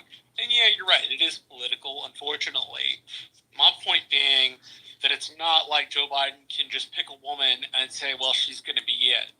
The chamber, controlled by Democrats, but at that time controlled by Republicans, decided to go through and ask her a bunch of questions, and they went from the Judiciary Committee and voted it out, and then voted on it in the full Senate. And that's the way our government works, to make sure we don't get people who are not good at their job, right? Well, it's supposed to work like that, but the selection was racist and not constitutional in my eyes. And when Gorsuch in what universe is her picking not constitutional? Let me finish what I was saying. When Gorsuch ran, was it Gorsuch the one they slandered? They brought back his. No, that's Kavanaugh, not Gorsuch. Who was the one they did it to? That's Kavanaugh, not Gorsuch. Maybe. All right, Kavanaugh. You tell me that wasn't fucked up. That wasn't a shit show. This is what we're living with. It wasn't a shit show. My point is that the Senate of the United States, and the Judiciary Committee of the Senate of the United States, has to actually vote to put that out of committee, which means there has to be debate on it. And in that committee, you have senators like Ted Cruz who care intensely about the Constitution, right? And who asked Coney Barrett. I'm forgetting. Ketanji Brown Jackson asked her lots of questions. The one that we all make fun of for is actually answering the question in a post-Bork fashion. When she was asked what a woman was and she didn't answer the question, she only followed what Republicans have done after Robert Bork. Robert Bork answered a bunch of questions truthfully, got told he was not going to be a Supreme Court justice, and the way the Republican nominees in the future handled that was to say things like, well, I can't really answer that, it may be before me. Saying you don't know what it is doing the same exact thing. My point is the Senate of the United States is the check. And there genuinely was argument in the Judiciary Committee about it. Just because they didn't stop her nomination doesn't mean they didn't have substantive argument. It wasn't a nomination. Well, she said she wasn't a biologist. Get that one. So if a question comes up... It's the same thing, Jules. You don't answer the question. Yes, it's bullshit. The whole thing was bullshit. Okay, well, if it's bullshit that she did it, then it's bullshit that all the other Republican nominees did it too. Right. It's all bullshit. That's what I'm saying. But I'm saying that President Biden took it one step lower. He said, I'm picking a black woman. How is a black woman taking it one step lower? You come on, dude. I really don't get it. Biden said what he said. The Judiciary Committee of the United States then took her nomination and argued intensely about it.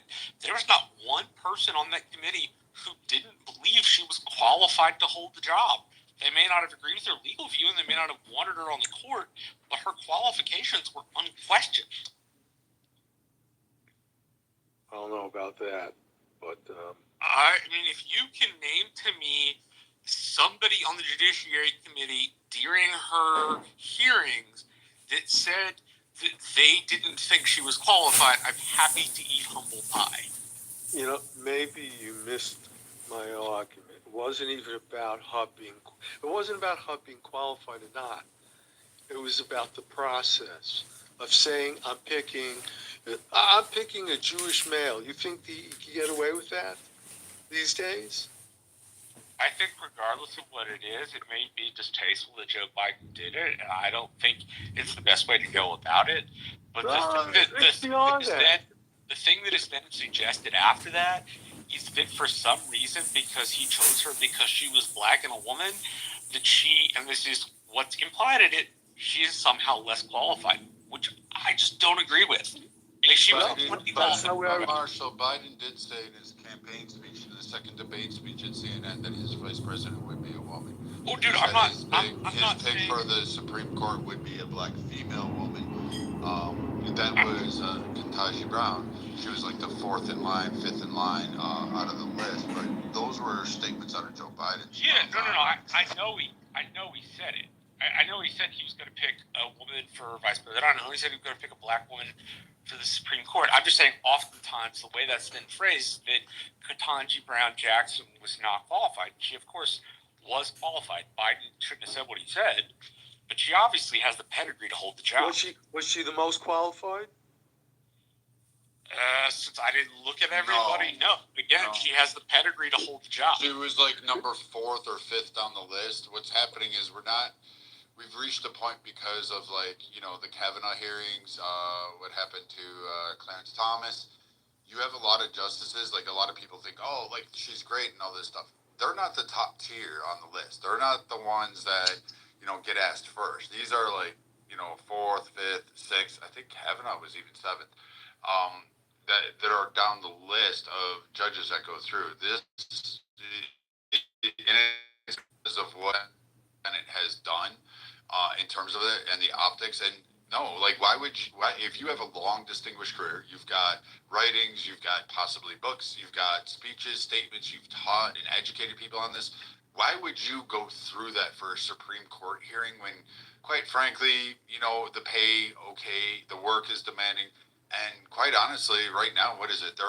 We've got a number of attacks on them, but physical attacks. But now you're going to have your whole life as a wrecking ball, and it's not about your decisions. It's not about your thing. It goes through Democrats weaponized. Joe Biden famously weaponized the personal life of Clarence Thomas. Kavanaugh personally weaponized. To be fair with Republicans, Ketanji Brown got some of her decisions. Right. So. I'm not saying it's not about her qualifications. It's when you eliminate 95% of the population. You really can't do that. That they bitched and moaned justifiably that people are not hiring blacks. They're not giving blacks a chance, an equal chance. So when he disqualifies people just because of the color of their skin or their sex, he's not giving them the same chance. Except the argument in the Judiciary Committee was not about whether she was black, and it was not about whether she was a woman. Right, it wasn't about. It was specifically about multiple court cases and lots of different things. It was about she was picked because he was going to pick a black woman, and you shouldn't openly say that. That's just how could you bitch and moan about somebody being picked? I've been sitting here thinking about this, Jules. Maybe you don't mean it this way, Brad. Maybe you're going to get mad at me, but you do realize how that sounds, right? I take it you don't mean to sound that way, but you do get that, right? It doesn't come off well. I don't care how it sounds. I just know what I know. I want equality. I want fairness and equality. So there is something to, Marshall, I am going to push back a little bit. No, that's fine. There is something to what Jules is saying. I don't want people, not being able to be chosen based on race or because of their gender. I fucking don't care. You could be purple from fucking Mars for all I care. Just be American, and then there you go. And right. Actually, but at the end of the day, we do have a problem. Famously, right now, we have a taxpayer food shelter that was operating on the fact that they were denying poor white families food based on race. That white people couldn't go to a food bank. Now, mind you, these are donations, and this food bank was taxpayer subsidized. So white people were paying for this food shelter. And the person that was running this basically said in Minnesota that white people, you cannot use this food, which really pissed me off, because it would be the same way if there was a fucking food bank that was saying, oh, whites only, or, we're going to deny fucking anybody on this. It would piss me the fuck off. You're going to turn away a starving family? I don't give a fuck what race they are. I don't care if they're a Democrat or a libtard. If you're hungry and you're in need of a meal, I'm going to feed you. End of the story. I don't fucking care. I don't even give a shit of the person who's stealing fucking milk and bread from the grocery store because they can't afford to buy groceries and feed their family. I'll never get pissed at that person. I don't want that person locked up. I frankly will shell out of my own pocket for that shit. No one should go hungry. But when we have this kind of, I don't know if it's a codifying, I don't know if that's the right word, but if we have this kind of narrative that's allowed to be pushed, and it's not the first one in Minnesota. There was actually a high school that did some really weird racial shit.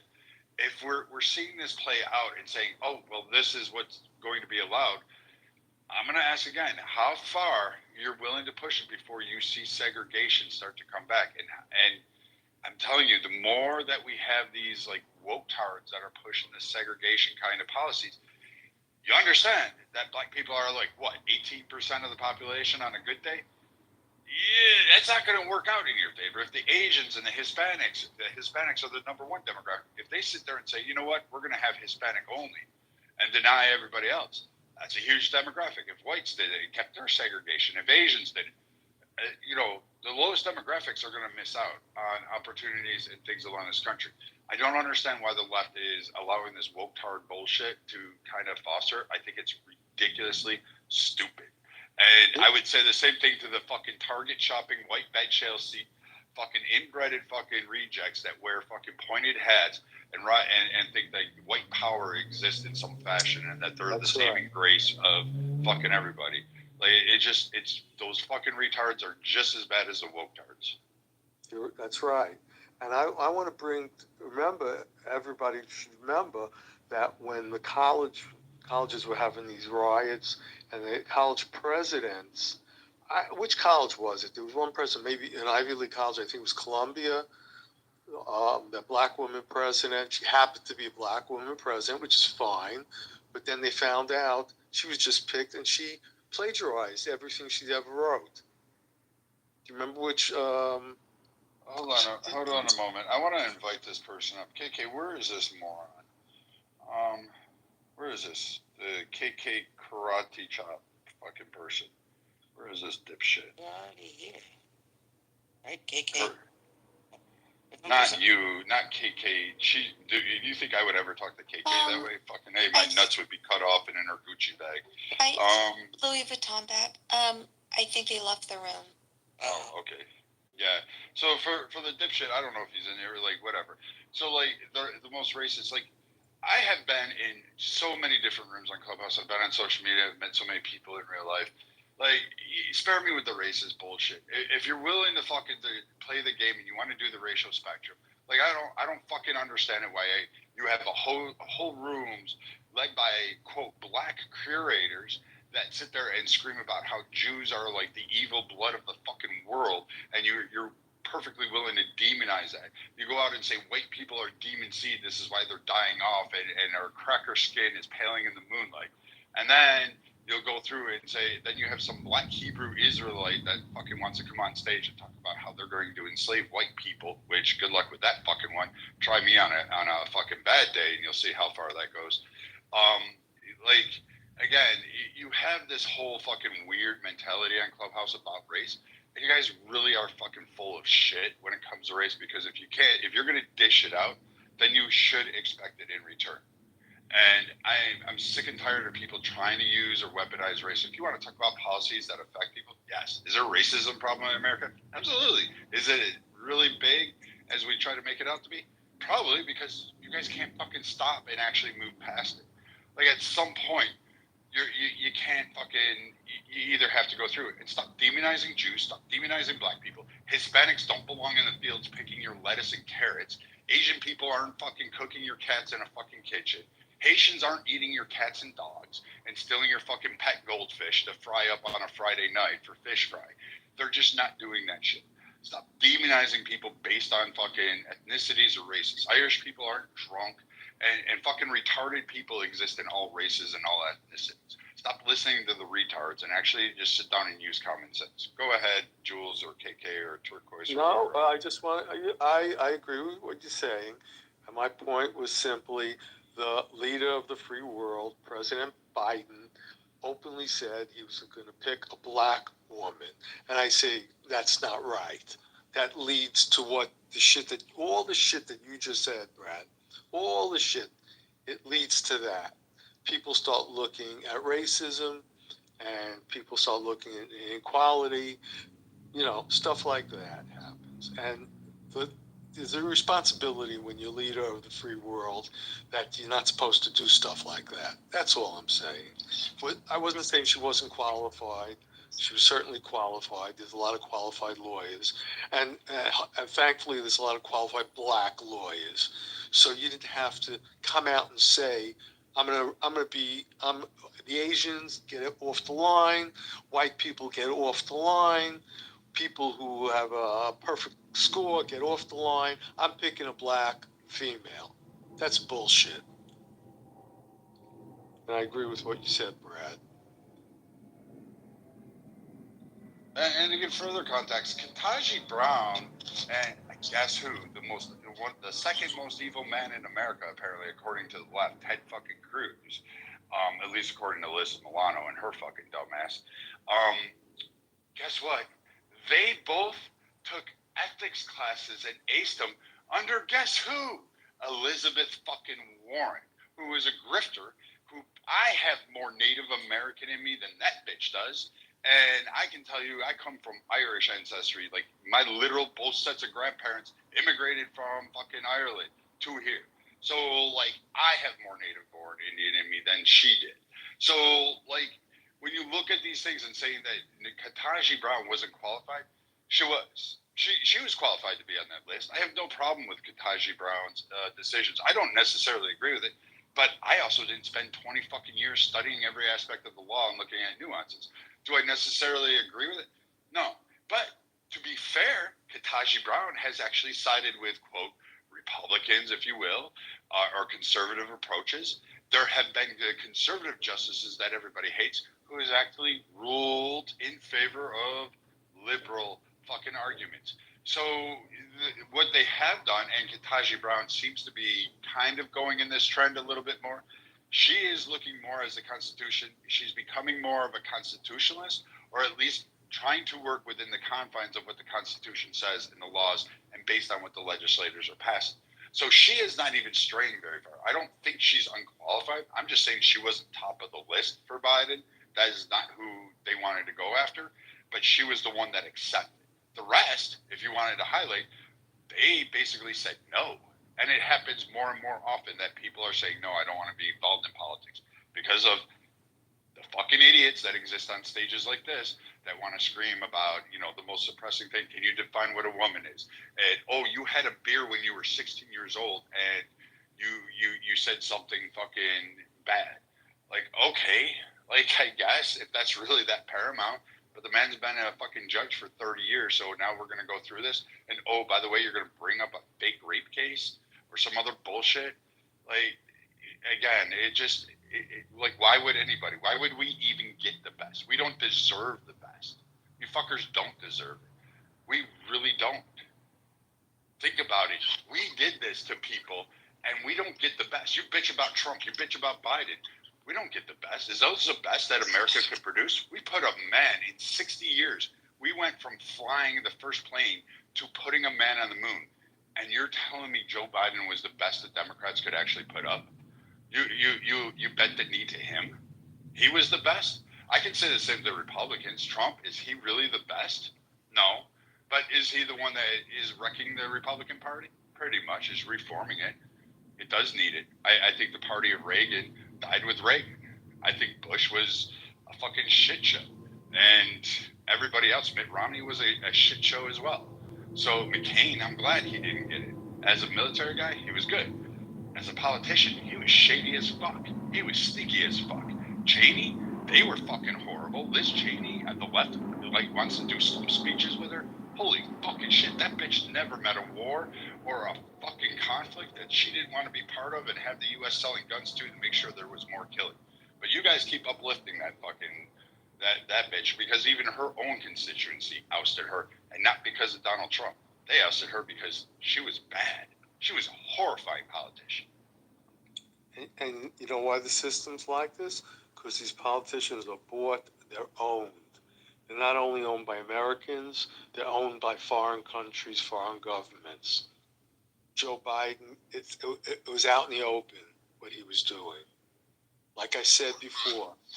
So let me jump in here, because, Jules, there's only so much, you know, if you're going to be, you know, some of your earlier comments are quite racist, and I think you really should reflect on that. But another thing, Trump, to talk about being owned, Trump is so corrupt that to even have this conversation is just kind of asinine.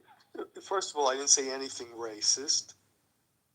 I didn't say anything racist, except that Joe Biden was racist when he said, I'm picking a black woman. That is racist. Don't call me racist. Who the fuck are you to call me racist? Jules, And then you're so fucking racist that I have to answer people messaging me in the back channel, okay? I don't give a shit. For God's sakes.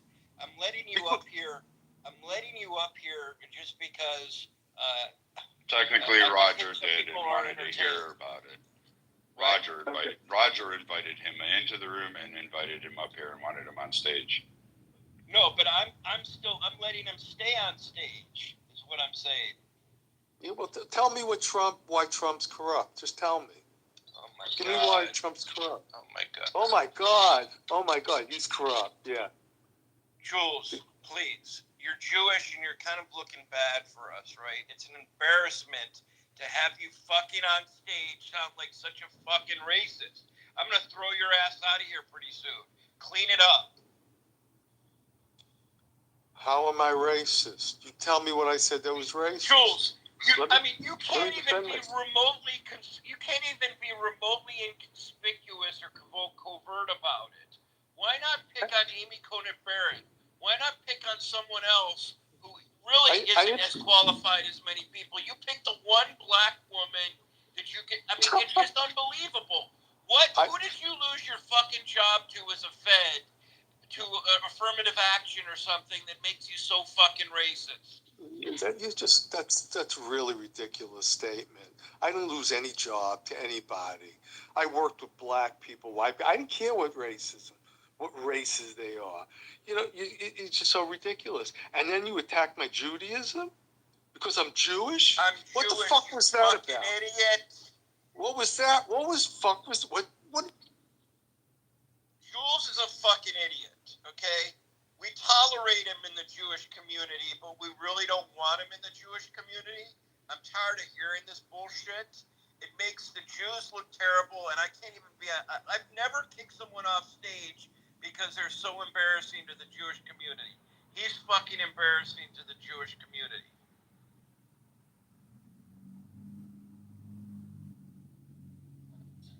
I'm so confused. What was so bad? What did I miss? It's not rehash. Oh, they kicked him out of the room. Okay. Something new. I didn't kick him out of the room. I moved him off the stage. Okay, I just trying to understand what happened. That's it.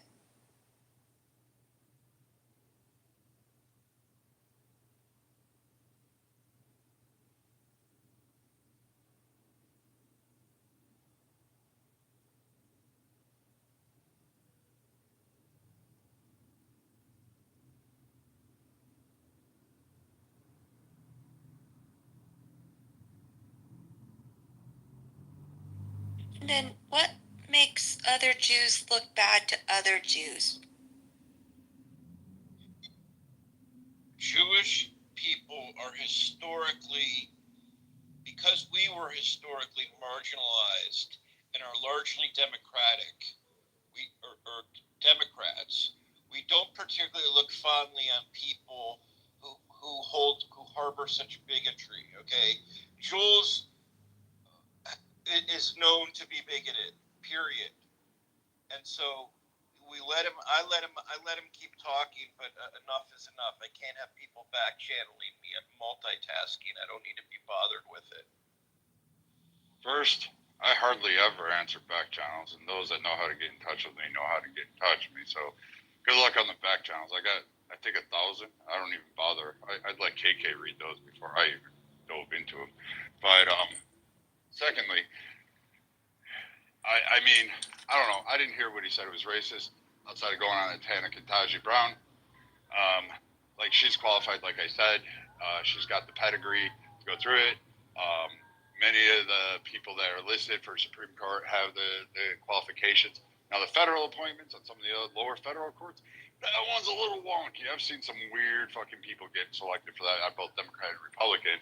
and some of them can't even cite the Bill of Rights, which is really weird. I figure a judge would ought to know what the Constitution is, but you guys can go Google those. That's a lot of fun to watch some of those videos.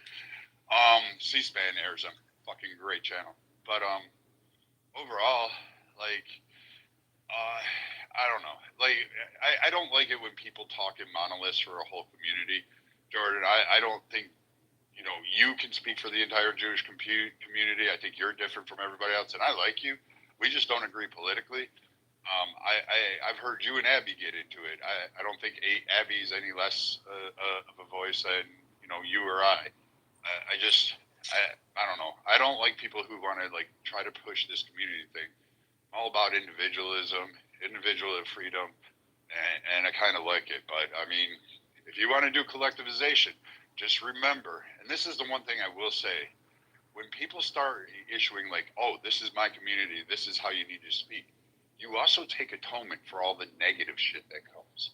So if you have somebody in your community that does negative shit, you have to take it in, because you are now setting the standards for an entire community. And I find this talk weird, because I don't look at all black people, like all black men, as P. Diddy. Like, that would be fucking stupid. That would be fucking horrific. That's not the case, and that's not even right. I don't look at all Jewish people as Weinstein or Epstein. Like, those fucking idiots can go burn in whatever fucking hell exists. But hey, the Jewish community, that's a horrific thing. I don't look at the guy who shut up the Vietnamese church in California as a reflection on Asian community. That's horrifying.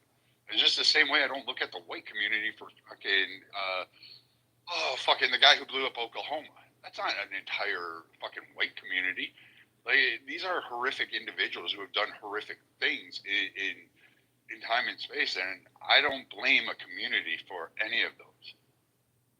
And I think people need to stop saying community like as if they're a representative or everybody's in alignment with it. I Sure, think the effect that would disagree is for most Jews are Democrats, right? Okay, and he is notably problematic in other rooms. Now, you may not think so, but I've gotten feedback, and Marshall had to give it pushback earlier when I came back into the room. That's where I started hearing him going on his rant. So it's, we don't need to talk about it much further. He's a problem.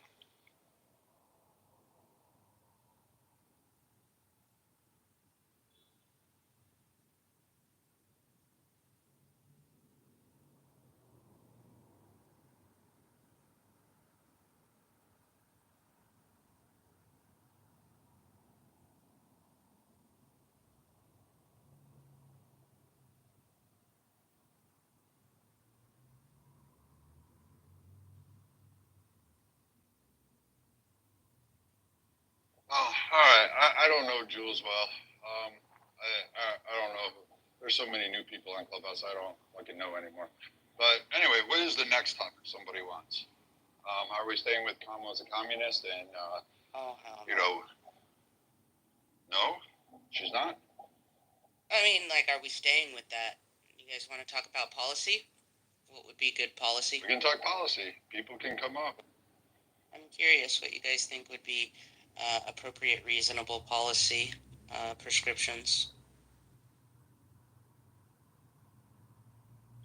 I'm actually kind of concerned. I see this going on trend, and I'm actually nervous about this because there is something that's not policy, but I think we ought to take a look at this. So, Touchdown Timmy, as he's being affectionately called. We can't really hear you because there's a mic open. Thank you. All right, that solves that problem. So, Tim Walz is being called Touchdown Timmy, for those of you that don't know. There was an interesting tweet applied to his his post on J.D. Vance. And then there were some actions that were done at a high school football game that when you actually watch the interaction, you see pretty much an entire school boo him.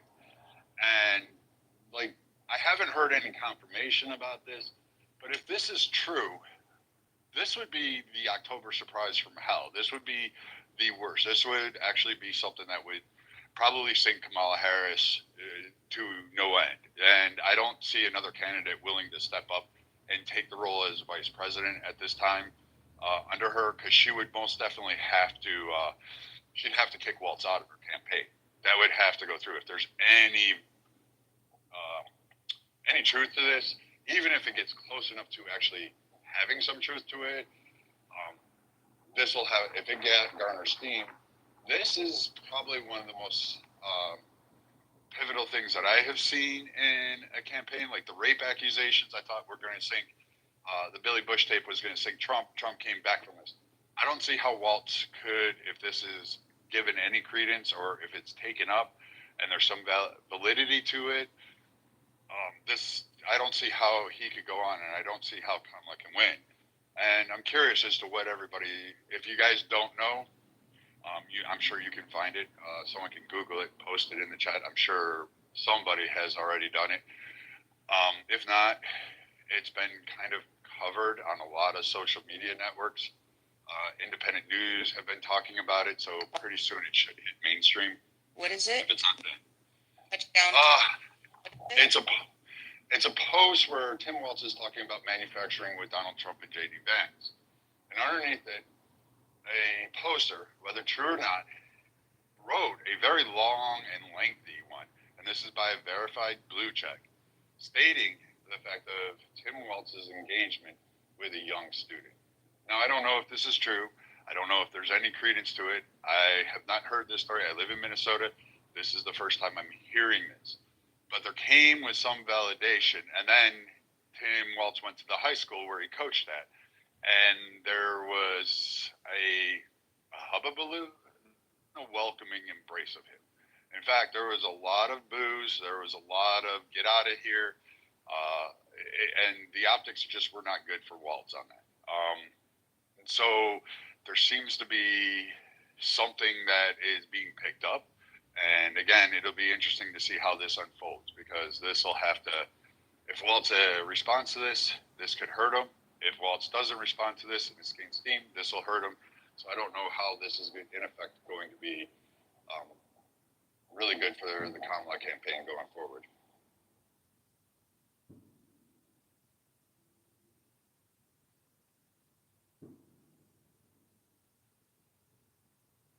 It wasn't just a rural Minnesota high school. It was actually the high school he coached at.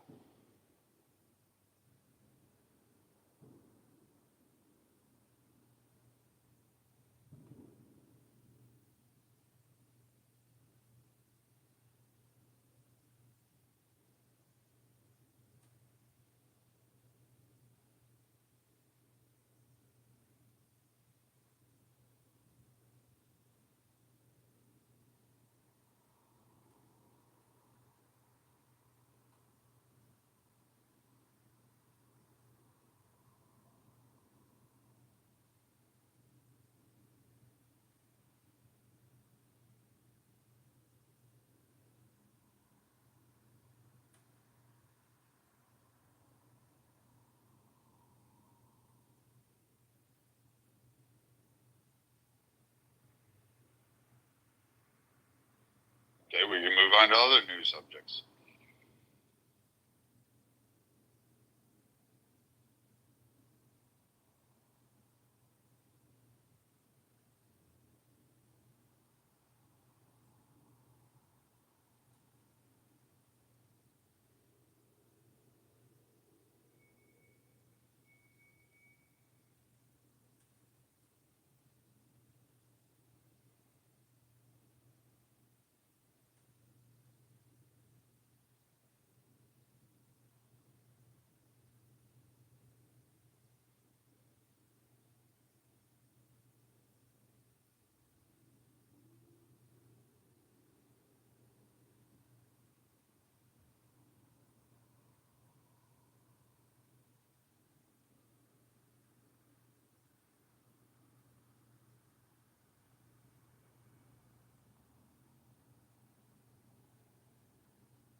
All right, Jay. Well, I think everybody else is done or kicked off a stage.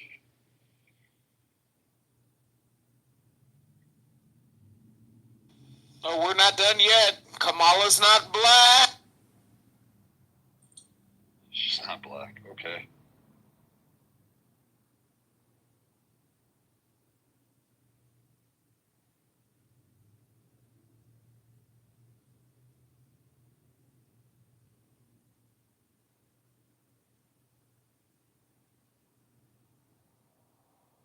Actually, to the person in the chat, Denson Day, whatever. Yeah, he was convicted. His appeal looks like it's going to be overturned. In fact, the prosecution is now begging to keep their bar licenses and not be sanctioned. Literally, that was their closing arguments, stating that we need to be able to bring cases like this before the courts and not be sanctioned, because the justices and the appellate court are actually seriously considering sanctioning this and saying that this is a political weaponization. So if you haven't seen that, I would suggest watching those courtroom antics. And this isn't a Republican court. This is a New York appellate court. And this shit has Democrats on it. And the Democrats are pissed off about this case.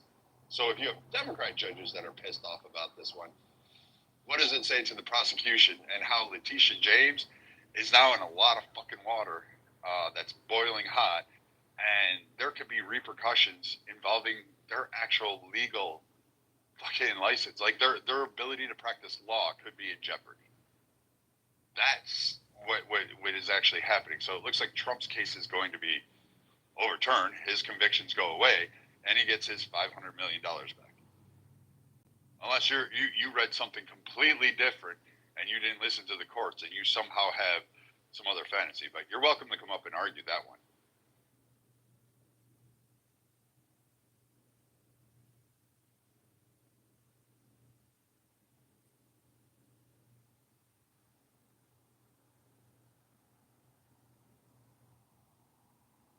He also can't be a convicted felon if the appeals court says, prosecution, you wrongfully did this. You were not in the scope. There was no harm. There was no foul play. There was no malicious intent. There was nothing. So again, you don't have it. If they overturn and throw the convictions out, Donald Trump is not a convicted felon.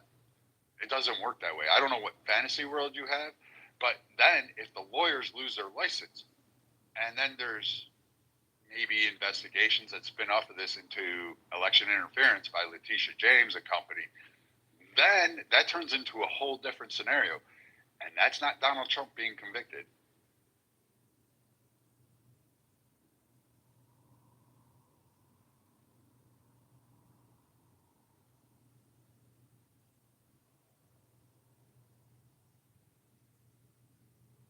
Marshall, Jay, do Democrats not understand what's going on with that case? Do they live in La La Land or something? Am I missing something here? Because I watched the court proceedings. Doesn't sound like it's going favorable for the narrative that they're painting, especially this guy. Are you talking about the Jack Smith stuff? No, the Letitia James shit in New York, the appellate. I mean, I think that's one of those cases that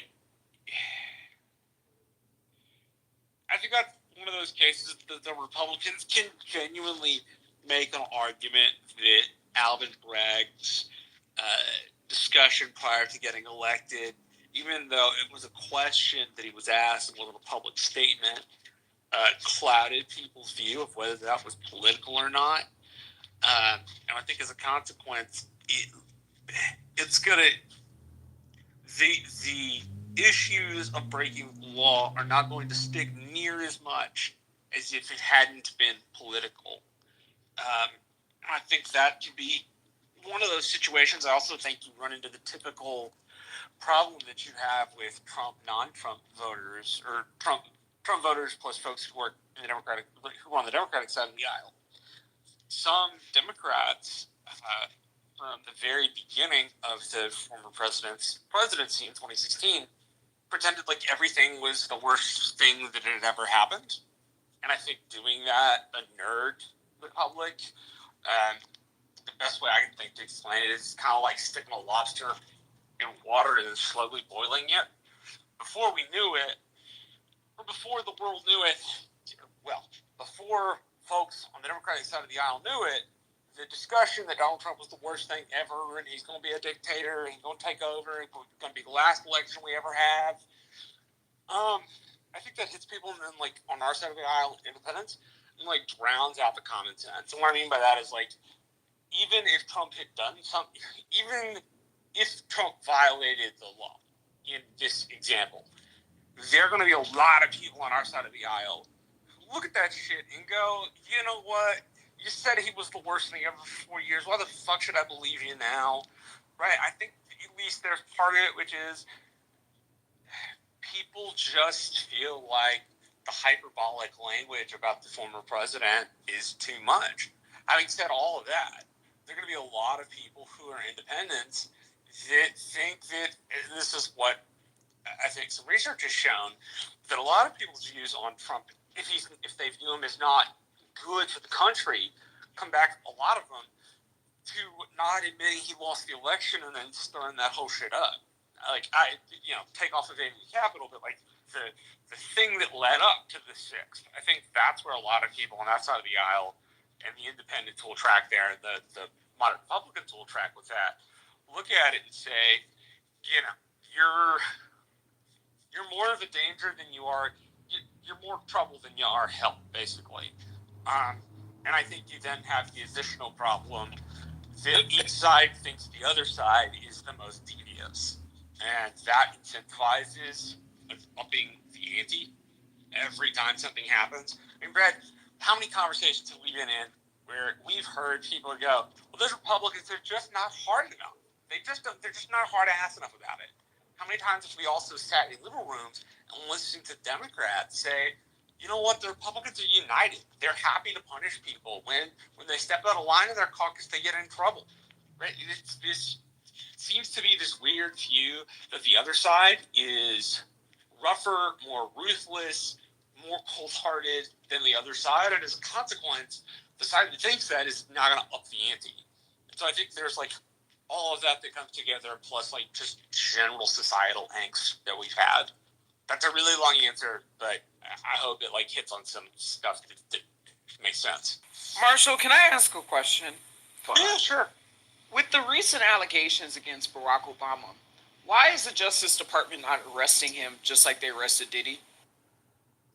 I think you probably have to have, as I understand it, an indictment from a grand jury in order to arrest him. But aren't the charges the same? I mean, trafficking a person, regardless of their gender, but trafficking a person across state lines for the purpose of sex and the exchange for money. I mean, isn't that? Yeah, but I don't know if there's any evidence to substantiate that. I haven't read the same thing you've read. Yeah, but there's now two people that are coming out and saying stuff. Then I guess my suggestion would be that those two people go to the Justice Department and cooperate with them, right, and figure out, like, how to deal with that. Because otherwise, you know as well as I do, that stuff's just going to end up being accusations, and that doesn't help anybody either. So I just want to address something in the chat. Trump did not sleep with Diddy.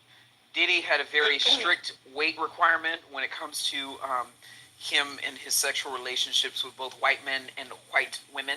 So Trump didn't pass the weight test. He's just a little bit too large for Diddy's bed. I don't know if anybody went through the list of people that Diddy was busting it down with, but they certainly were not the size of Trump. So I don't know why people are pushing that narrative. But Kamala, she didn't have as wide of a back, back in the day as she does today. So, I mean, Kamala definitely fits a profile, but Trump definitely does not. Well, I think, Adam, more my point of the explanation was that the way... I'm just saying that Diddy did not like heavier set men. Like, he didn't. He didn't like heavier set men. So, but go ahead, Marshall. I'm still flabbergasted. 1,000 bottles of baby oil. What do you mean? Why is that surprising? I'm just still like flabbergasted by that. How do you have 1,000 bottles of baby oil? I don't know. I mean, according to Piers Morgan, we should be asking Jay-Z. He apparently has 2,000 bottles of baby oil. Yeah, I mean, but it's Piers Morgan, so you can't exactly take it that seriously. But back to the larger point, I think that folks on the left-hand side of the aisle really did themselves a disservice with all of the exaggeration, because when it came time for us to truly have an issue with the former president's behavior, nobody on our side or somebody who was independent leaning right was willing to hear that stuff out. Right? Nobody except moderates who already are skeptical of Trump to begin with. Right? Everybody else goes, you made shit up about it for 4 years. Why in the flying fuck should I listen to you now?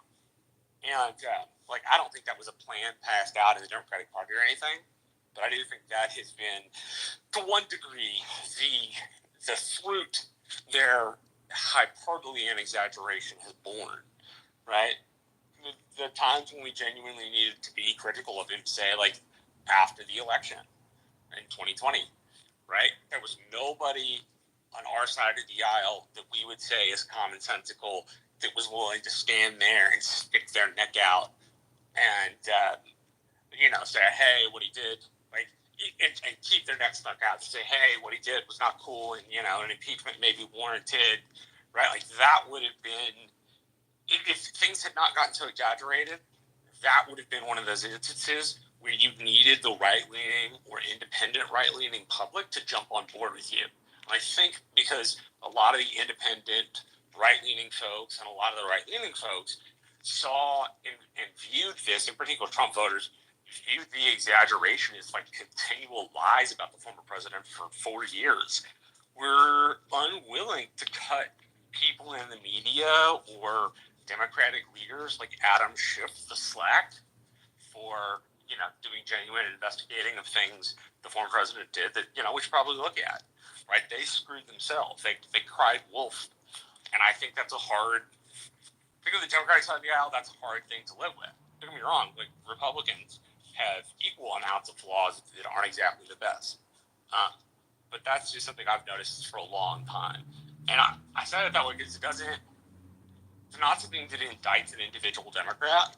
It's more something that says, hey, this is kind of the way this stuff was talked about cumulatively, and because it was, this was the effect it had on the people you ended up needing to believe you. So, Marshall, but I could always be wrong. Marshall, are you still in Texas? Yeah, man, I'm still in McAllen. Still loving the Rio Grande Valley and loving Texas. Cool. I got a question because Ted Cruz was on what show? The Levin show, and he was basically begging for money. So I wanna hear what's going on the Texas deal. Is he gonna win? Is he gonna lose? What's the... So the old money in the Republican Party thinks he's gonna win, probably by something like 5. That's not exactly the best score to have in a deep red Republican state. Obviously, if it's a deep red Republican state, you should be winning your senatorial race by more than 10 points. The newer money, folks who have gotten brought into the party under Trump, they're a little less sure. And then folks in Texas's major cities tend to be blue. Maybe a built-in deal over the last 4 or 5 years has been that the Texas GOP has not invested as much time in the suburbs and the exurbs outside of our major cities. And so you have more people who have friends that are liberal or family members that are liberal, and so that just becomes the dominant way of operating. Not because people are bad or nothing, right? If you have one party in your neighborhood and the other party's never there, well, who you can pick? Unless you're devoted to politics in the first place. So I think that can be a deficit for Cruz insofar as you need the burbs and excerpts to turn out for you. I think it's just going to be closer than we like, but I don't think Colin Allred will win. But again, it will be far closer than I would like, and I think probably professionally it's far closer than it should be. Cool, thank you. Anytime, man.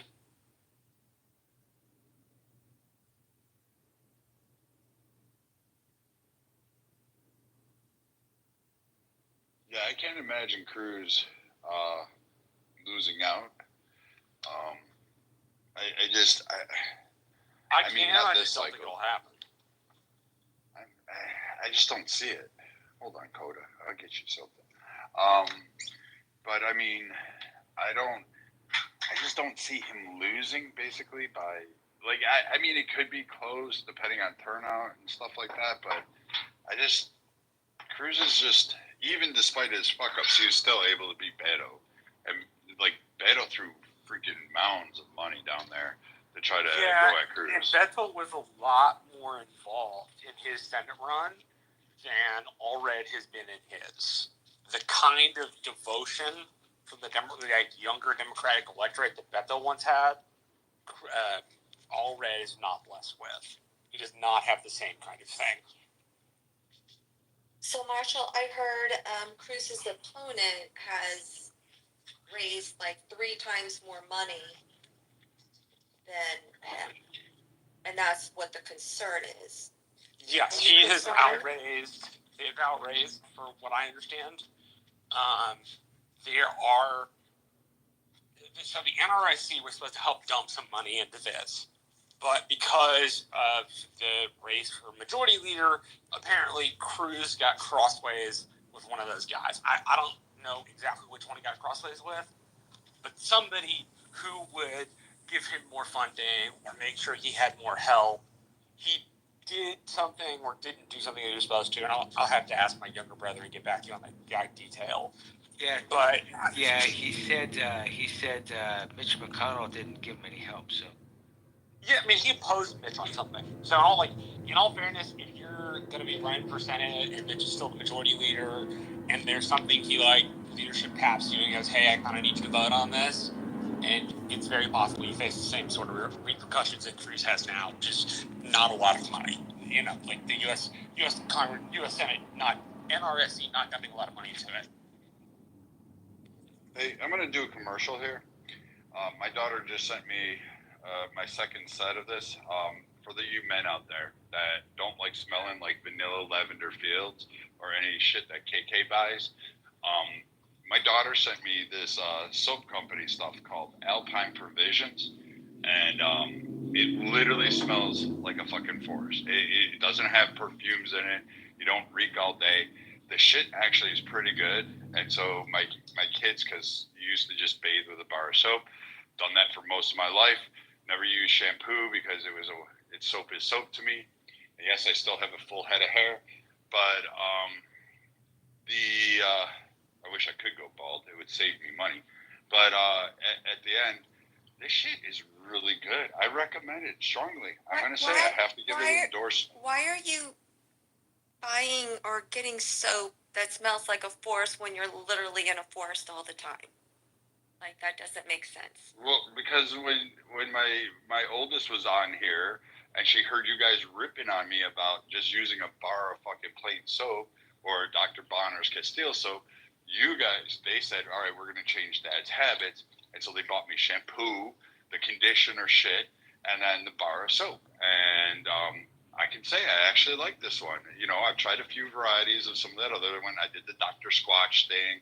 I did the other fucking man bars, the Duke Nukem of fucking soaps. I did all that other shit. You guys sent me tea tree oil. Like, I tried all that shit. This stuff I kind of like. It smells like a forest, KK. It's really good. I recommend it, guys. Go check it out. Alpine Provisions. It's pretty good.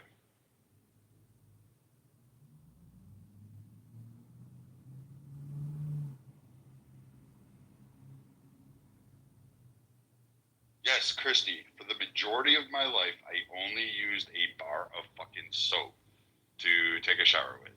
I just grabbed the bar soap and jumped in a lake or river or stream or under a shower, or sometimes just used a bucket and didn't really care. I also don't use hot water when I take a shower or bath. I prefer the cold water, but you know. Anyway, back to the combo. Go ahead.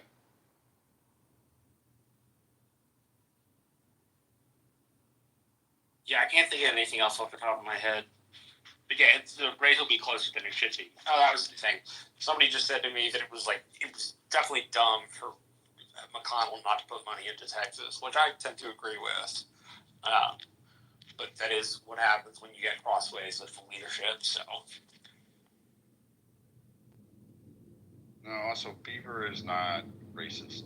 He's not racist at all. For the idiot in the chat, you should probably actually get to know Beaver. Beaver is a funny Beaver's guy. not racist at all. Yeah. So stop trying to go at Beaver, because like I don't like it when people do that. Beaver takes a lot on his own. He likes to troll a little bit, but he's actually really fucking smart. You'd actually be surprised. Now a lot of you should follow him. He's actually a really fun guy and a great guy at that.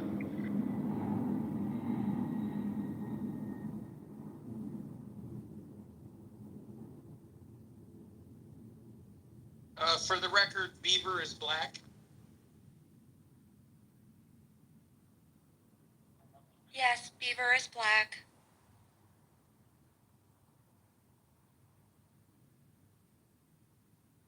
And it was validated by a black Elmo, so yes, he's black.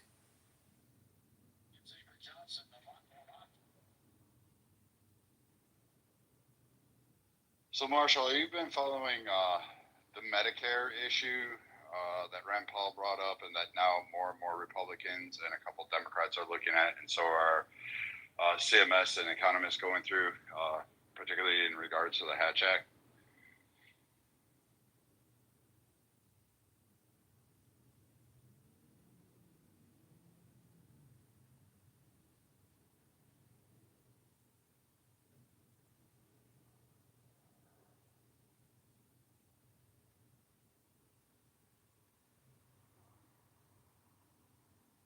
KK, we're gonna have to start doing political compass rooms again and start like talking about these things again. I swear, people don't even keep up with it. I don't think Marshall heard you. Why don't you try it again, and then I'll listen to you this time. Marshall, are you there? Yeah, dear, I did not hear you. Sorry about that. Oh, so you know how this thing is kind of exploding on the Hill? It's like, well, not exploding, but it's coming up to volume with CMS, like Biden basically shifting funds and playing around and setting Medicare rates on seniors and artificially lowering them. And now they're going to face an explosion of increase. And Rand Paul and now a couple others, and it's gaining steam in economist circles and those in the insurance industry. CMS is chiming in on this. CBO is chiming in on this now, that apparently there was some malfeasance in this year to make their optics look good for Medicare. The way Biden fixed it was actually illegal, and they're invoking the Hatch Act. Republicans are bringing that up. That seems like a completely legitimate thing to do to me. The incredibly important function of oversight. Trump was claimed to have violated the Hatch Act a bunch of times. If President Biden actually did violate it, he needs to eat humble pie just like everybody else. I probably don't say this enough because I usually get after my own party, but people who break the law in government or do the wrong thing or are there only for money, obviously the people there only for money aren't there for the right reasons, and that's not a good idea. So it should be about participating in government, whether you're on the campaign side or the staffing and governance side. It's about serving your country. Yeah, you get to have fun political fights and you get to do really cool shit, but ultimately it's about serving your country. And I think, in particular, with the way Biden posed himself in 2020, which essentially was like, I'm gonna be a moderate dude. You're not gonna have to like look at your Twitter every day and put your head in your hand, and I'll be like fairly steady. And what's been shown is that the current president just is not really up to the job. And like I said, if Republicans violate the law, they ought to get in trouble. If Democrats violate the law, they ought to get in trouble. If there's some sort of disparity between the two getting in trouble, and one is getting in more trouble than the other, even though they're both committing infractions, we'd have to fix that. I think, in particular, in the Republican Party, and this is just me, maybe it's not just me, but I think it's just me. We have to a degree, figure out how to take the frustrated people who don't think politics works well and take their takes their angst and move into something good. One of the things that our party does rather well, and has done well over the last decade, I think, but being the voice of, law and order. Hey, you got to follow the rules. Everybody else got to follow the rules. That's kind of the way it works. I think one of the big problems is that we have had many, many, many politicians on our side, including the former president, say that it was about following the rules and not following the rules. That doesn't mean that the Democrats don't do stuff like that. I mean, Joe Biden a couple of weeks ago withheld or reshunted funds appropriated by Congress, which is very close to Donald Trump trying to withhold funds from Zelensky. It's the same thing, which was Congress and the Appropriations Committee said, you spend it on thing A, and each of them was like, nah, I'm going to spend it on thing B. So there is that. But it seems like our modern politics, I don't know how to stop this, but it seems like our modern politics incentivize both jumping off the bridge if your compatriots do it, and in being far more hard-nosed and brutal than we need to. It's like all we think governance is like a core group of people is yelling at each other and being idiots. And we're like, that's so far from what the founders set up. Yeah. Whatever happened with Bob Menendez? Is he He's still in in trouble. prison? He's probably going to prison. Okay. Bob Menendez got protected early on in his career, at least a couple of times by Democratic leadership. But finally, he'd done it, I guess, one too many times for both his constituents and for the leadership. And the leadership was just like, all right, dude, down the tubes you go. And got a question. There was something about Matt Gaetz, and I don't know exactly. I think it was a sexual thing or whatever, but whatever happened with that? The original case was removed. It didn't go anywhere. There wasn't any evidence he did it. Now I think there's somebody trying to bring it back, or there's new uproar about it. I haven't followed it too closely. I, for one, am not a fan of Matt Gaetz. I have an issue with some of. I'm gonna say sometimes I like what Matt Gaetz says. Sometimes you can have a good speech or a statement, and it's good. Other times I sit there and go, what the fuck? This is like AOC, just really dumb. And this is having talked with the guy, and I got pissed at him for voting against the Republican wish list and voting to just do the continuing resolution on the budgets and going along just to get along, and I was kind of pissed at him. But I often call out Republicans that do it. I'll go on Twitter and just kind of hit them. And he was one of my favorites because he loved doing social media. He loved being on Clubhouse when he was here, and he still likes popping in on Twitter Spaces, and then he likes dipping into Discord. And then he's he pops around from time to time, but I really wish he would take a firmer stance and actually stick with a lot of things that I agree with, and not just kind of become Republican when it suits him and then Republican light when it doesn't. And there's a lot of Republicans that do that. I'm going to be honest, I don't necessarily like the way we're funding Ukraine. It's 3 years, and right now we've had the bloodiest month there has been for Ukraine. And we've basically all but evaporated any chance for Ukraine to have an economy post-war. So we're not looking at a resolution. And I'm just, at what point are we going to say, hey, enough is enough, when we have to send our own sons and daughters into harm's way over there? At some point, Ukraine, even possibly Russia, are going to escalate this beyond what it's currently at. And Matt Gaetz is perfectly fine funding that. He passes on that, so I don't necessarily agree with him on that one, even though he'll say I don't want to go through this Ukraine war thing. So it's a lot of hypocrisy that it gets me on him. Is there any I remember when Sam Bankman-Fried was helping out with the funding with Ukraine and stuff like that. has there been anything that is on paper that says that of who got what as far as the distributions out to the Democratic Party? And I don't know if it was Democratic and Republican or just Democrat, but I know some money laundering was going on. Is that am I in the right ballpark? Yeah, he's going to jail. I haven't followed too closely the case. I probably should have. I'm going to be honest. I'm actually moving to Texas, so I'll be not down near where Marshall is, but I'll be moving to that godforsaken state called Texas.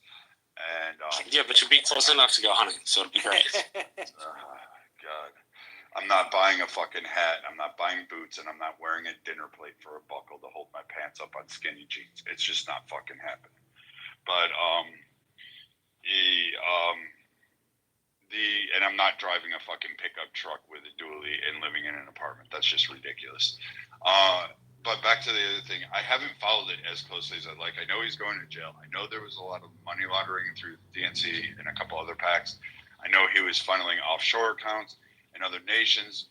But from what I remember, a lot of that money was just fake. It literally was him getting a return. And there was nothing of substance there. So I'm not quite sure how the full scheme worked, but I should probably look into that a little bit more, Drew. I can't call you father, but. Oh, yeah, that's cool, dude. Yeah. By the way, Brad, hello. It's been a while. It has been. It's good to see you again.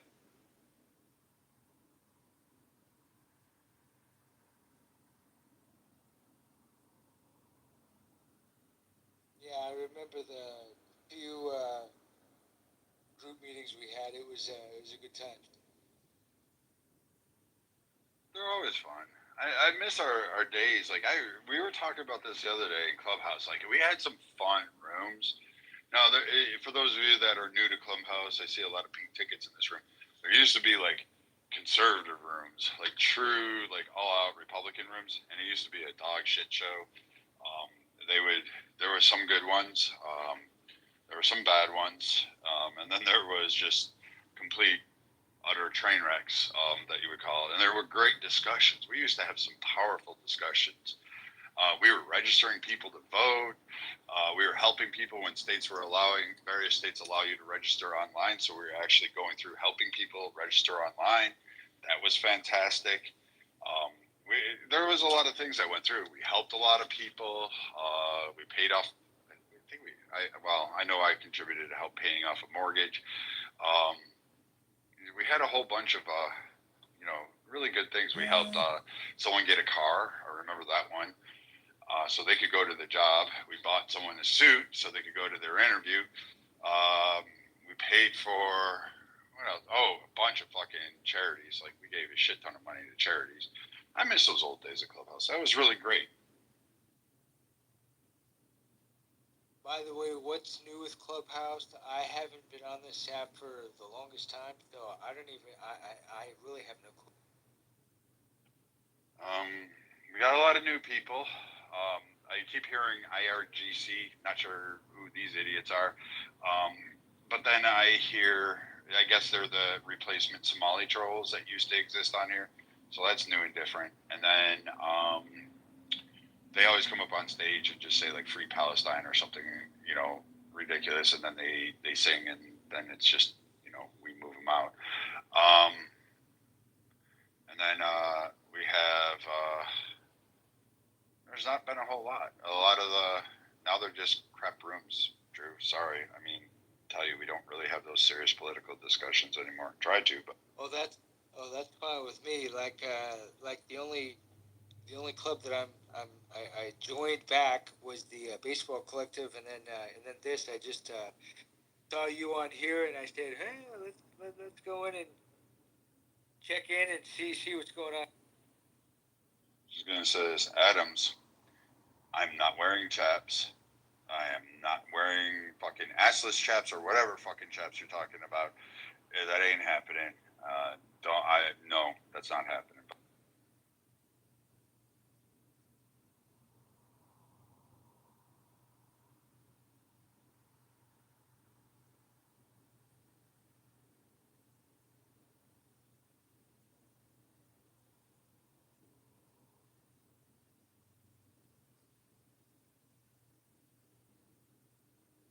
Marshall co-signing that shit. Hey, Anthony. Big Brad, what's going on, champ? Looks like Did you just call me champ? Adams, fuck you. No, I said champ. Champ. Like champion. How's it going? Feel free to bring up any topic you want to. No, I was just gonna say, man. It looks like Trump is righting this ship. I honestly think it's going to be a landslide. I think Trump is going to win. I think he's going to actually win the popular vote this time. I think the American people are smarter than a lot of people give him credit for. This shit was, a travesty that they just try to pull. And, one of the main mods in here, he's going to owe me $500. Another one's going to owe me $100. And I plan on collecting, so. There are a lot of bets. There's another guy in here. They have oddly enough, it's with Doug Biden. They have a $5,000 bet that Trump will carry. I think it's more than 12% of the black vote. I heard about that. I don't know about that bet. I was like, $5,000 on that one. But then I hear estimates. So I go through and I've been following some of the pollsters on CNN, and I'm not talking about the idiots that sit there on the screen going, "Hey, this looks great for Kamala over here. She's up by 2 points, and her speech is coming up, and it's really great. Looking forward." I'm talking to the people that actually do the data searches. So even Nate Silver, this is eye-opening. This is where Democrats are really floundering. It's 40. Marshall, maybe I'm wrong, but last count was 43% of the union vote is breaking for Trump. That is huge. To give you context, Biden walked away with 90%. That is huge. That's a huge gain. And Democrats didn't think they had anything to worry about. And I'm sitting there going, well, maybe there is some truth. Maybe a lot of demographic shifts are going to go through. And then someone brought it to attention that, maybe there is a swing going on in America where a lot of the Rust Belt states, the Arizonas might be starting to turn a little purplish, Georgia might be blue, Arizona might go blue, but then, the Republicans will pick up Michigan and Wisconsin, just because of what's going on up there. And so there might be just kind of a shift going on in terms of political circles. But it would be fascinating if Trump walks away with 43% of the union vote. That's unheard of. That's a Democrat's nightmare, that you lose that much of a union vote. And that doesn't get you elected. That hurts you right there. So there may be some truth to what you're saying about Trump walking away with it. That's just, I'm still astounded when I read that number. I was like, 43%. That's amazing. That's news to me. This is the first time I'm hearing it, bro. And thank you for sharing that information. I live in a certain type of neighborhood, and there's normally a fair amount of liberals that would put out the Democratic presidential campaign, put their little propaganda on their front lawn and what have you. There are no signs out here whatsoever. It's completely mute. And then these pollsters, they think that Trump is going to, he's doing really well in the polls, but there's so many more people that would never admit publicly that they're going to vote for him, but once they get in that voting booth, all bets are off. I really think this thing is going to go very, very, very bad for her. Well, I still say this. I believe that nobody wanted to run. I think honestly, with Biden stepping down, I think Democrats were like, nobody wants to, because you had Shapiro. And I can tell you, when Biden stepped down, I was like, oh shit, Trump's going to have to go against Shapiro. Shapiro's going to win. Hands down, I was like, it's over if Shapiro's picked. That's done. Even with the controversy that was surrounding Shapiro, once you dove into it and you realize, all right, well, this doesn't really land on Shapiro. It's just optically it gives him a bad mark, but it doesn't really stick. And Shapiro can explain it away. He just has to get concise about it. Then you're like, oh fuck, like Shapiro could have won over the middle. Could have won. He could have brought independence because he believes in school choice. His stance on guns isn't that absurd that he would probably bring in the middle road. He probably would have had some crossovers of anti-Trump, and I would have been like, oh, Trump's looking at maybe 40% at that point. I was like, man, Trump's gonna get cleared off of this if they throw the money behind Shapiro. Shapiro didn't want it. I'm still standing to this day. Shapiro didn't want to run because I think it would have been political suicide for him, or at least that's what he was thinking. And it would have been tough for him to go through. But at the same time, I still believe Shapiro could have won. I just don't think he wanted to do it in this manner. The other thing, he didn't want to be VP. Kamala didn't want him as VP because he's definitely going to be on the rise. I would expect him in 2028 to be going against like Vance or somebody. And I think he's going to probably do fairly well.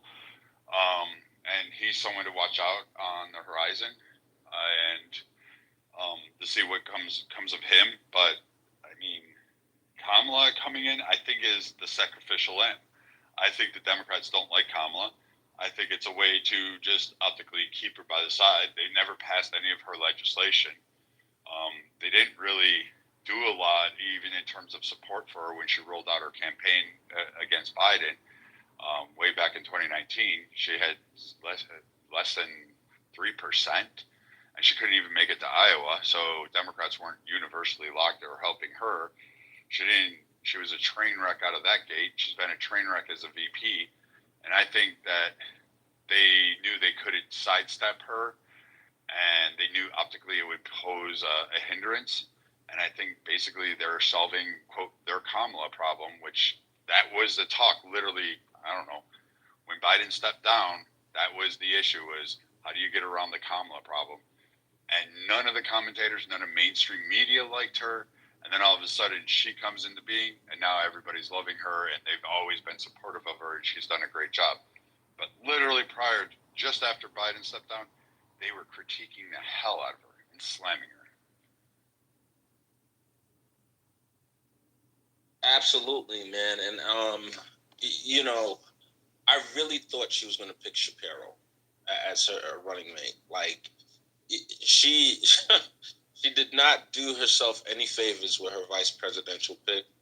And that debate between him and Vance was a debacle. Shapiro, pretty compelling candidate. And, I think he's going to get his bite at the apple one of these days pretty soon. Right now, I don't even think Biden wants Kamala to win. I honestly don't think so. So, she's not likable. She's just an interesting character.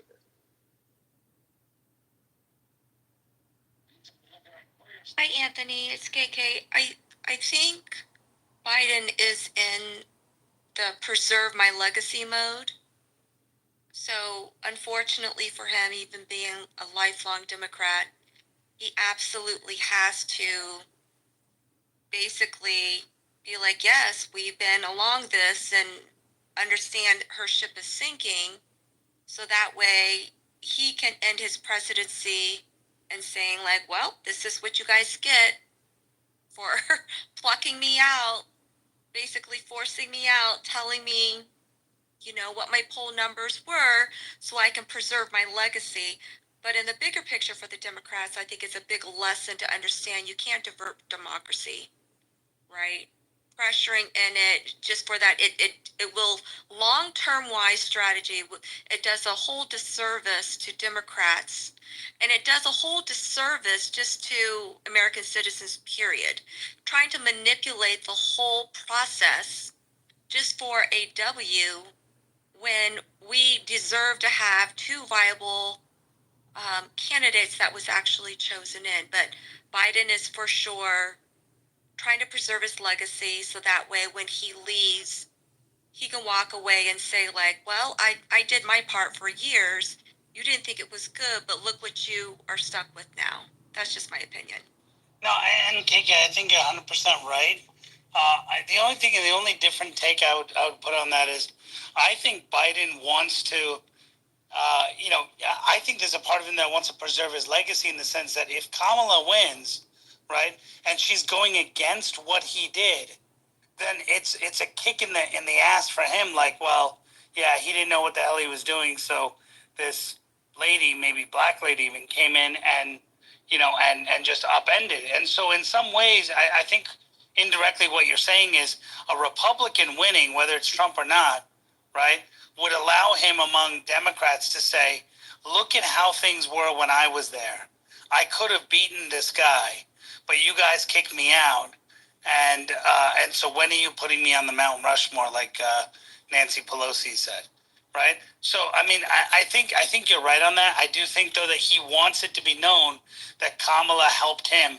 And what's interesting is Kamala so far hasn't had the balls, no pun intended, to say, hey, I told Joe differently, but he didn't listen to me. In other words, she's doubled down on, I wouldn't change a thing from his administration. When Kamala grows a pair and is able to actually say, hey, I told Joe this stuff, like no tax on tips. I brought these ideas to him, but he never listened to me on them. Then you know that the rift is totally there, and you know that Kamala's in it to win it and all that. But I think that's one of her biggest mistakes. I mean, she's not willing to go against Joe, which is interesting. Well, I don't think she's going to go against Joe because she's never had to actually stand on her own too, right? So I don't think she's. I don't know. Just my opinion. I think policy-wise, she is a little lost. Well, yeah. I mean, see, KK, you're right. Like policy-wise, she kind of is going against Joe right now. She's talking all these different things she would do, and Trump asks the question, "Well, you've been there for 3.5 years. Why didn't you do it?" Right? Which is a good point. But again, she's policy-wise doing it, but she's not willing to say, "Hey." Like, at some point, she has to throw Joe under the bus. And I think it's getting to the point where the poll numbers are so bad that she's just going to say, look, I tried to do this stuff. I couldn't do it. If you give me an opportunity, I can do it. Joe didn't listen to me, but I brought it to his attention. And that's where the rift will truly come. Well, Joe is a little too narcissistic to listen to anybody, right? So. Father, I don't even think Joe really wanted Kamala. When he did his VP pick, I think Obama pressured him into picking her. Out of all the 22 candidates that ran for president, she was the third to the bottom, least favored out of all of them. She didn't even make it to Iowa. So I don't think, when you look at it, when you look at who would have been a viable VP pick at that time, I think he looked into it like, oh my gosh, I have these ties to me of, the Ku Klux Klan leader, and they're gonna, go back 10, 20 years of what I've said, and use it against me, and they're gonna portray me as being a racist and align me with that I'm don't have a good actual pulse on what's going on in our country, then I need to pick a younger VP. I need to pick a female, and it's just bonus that she's not white. So I don't even actually think Biden actually wanted to pick her. Well, to add to that, KK, also she raised between the time she left, like she closed her campaign down, she started courting the Indian American money, and she brought in close to about, I think it was like $60 million or so dollars of this Indian American money that would have immediately flown right into the Joe Biden campaign. And so, like Mindy Kaling, she was going on all these shows saying, I'm an Indian American, and making a South Indian dish called dosa and doing all these different things. And so, and trying to court that. I mean, I got emails from her talking about how, they'll make sure Indian foreign policy and blah, blah, blah. Of course, after they won the election, she's calling out Modi and everything. But all of these. So I think that, I think what you're saying is right. Obama and others pressure her. But I think it's also, hey, look, she has so much money she brought in, and she can bring in this whole voting block of people. And just so you know, the Indian American community, after she joined the ticket, and she was officially the vice president, put close to almost $100 million into Joe Biden and Joe Biden affiliated PACs at that time. Most of them regret it right now, but they did that. And so she successfully was able to throw a ton of cash in, which also helped down ballot candidates and was able to be used in later elections also. So she's pretty good at fundraising then, right? On her knees, yeah. I mean, but yeah.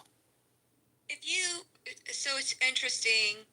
I listened to a podcast earlier today. I didn't get to finish it. It was talking with this woman, I believe another South Indian or South Asian woman. Her name is Miret. Yes. Or G-Ret. Yep. And she was talking about Kamala and basically saying she didn't register to vote until she was 29 years old. Until she ran for office, which is interesting to hear. But also she talked about how she became into her career and not just her networking, but leveraging those who she slept with to kind of elevate her. And it like the trail that this podcast gave, it just made you question, like, she was basically a puppet, right? She was basically a puppet that was dropped into place to ensure the mayor still had control. And when she wasn't successful and got passed over 2 times for the county or the district prosecutor lead role, then she did a lat move over to the city prosecutor's office. So it's interesting to understand, like, okay, how it came in. And this podcaster, Miret or Garrett, I apologize if I'm splicing the name up, but she talked about how she would definitely culture switch as needed. She would, when she was at an Indian fundraising event, she was saying namaste to everyone. But then when she was not, it was completely different entity. And then when I hear today, in the past several months, and her speaking, not several months, because she's only been doing a couple of weeks of actually getting in front of people and scripted, how her accent is changing. I've heard her do a Jamaican accent,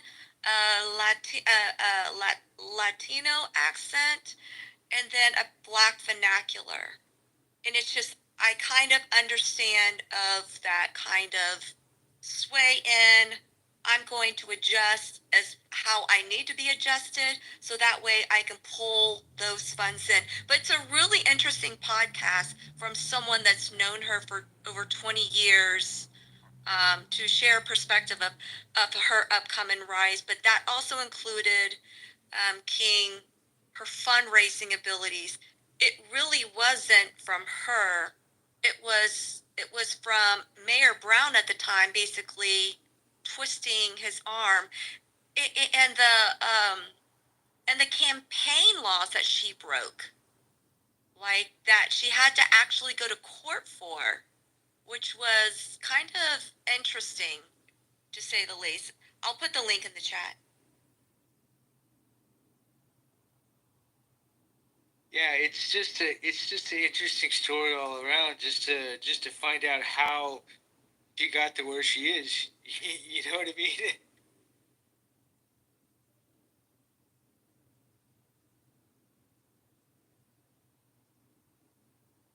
And the fact that she apparently, from what I've understood, was that she's an alcoholic, or she likes to drink a lot. So, with knowing that, like, us alcoholics, we're chameleons. We can analyze everything, and then we can move around whenever we need to, and that's exactly what she's doing. So, it's a fascinating.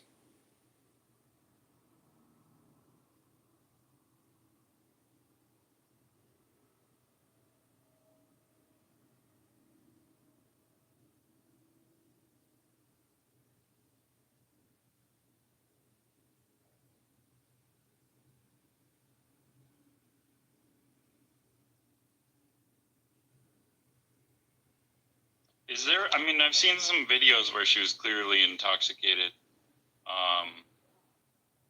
But is there like good evidence that she's an alcoholic other than having been drunk in public? I haven't seen any videos of her being intoxicated. Are you talking about when she's trying to be interviewed and she does the word salad part?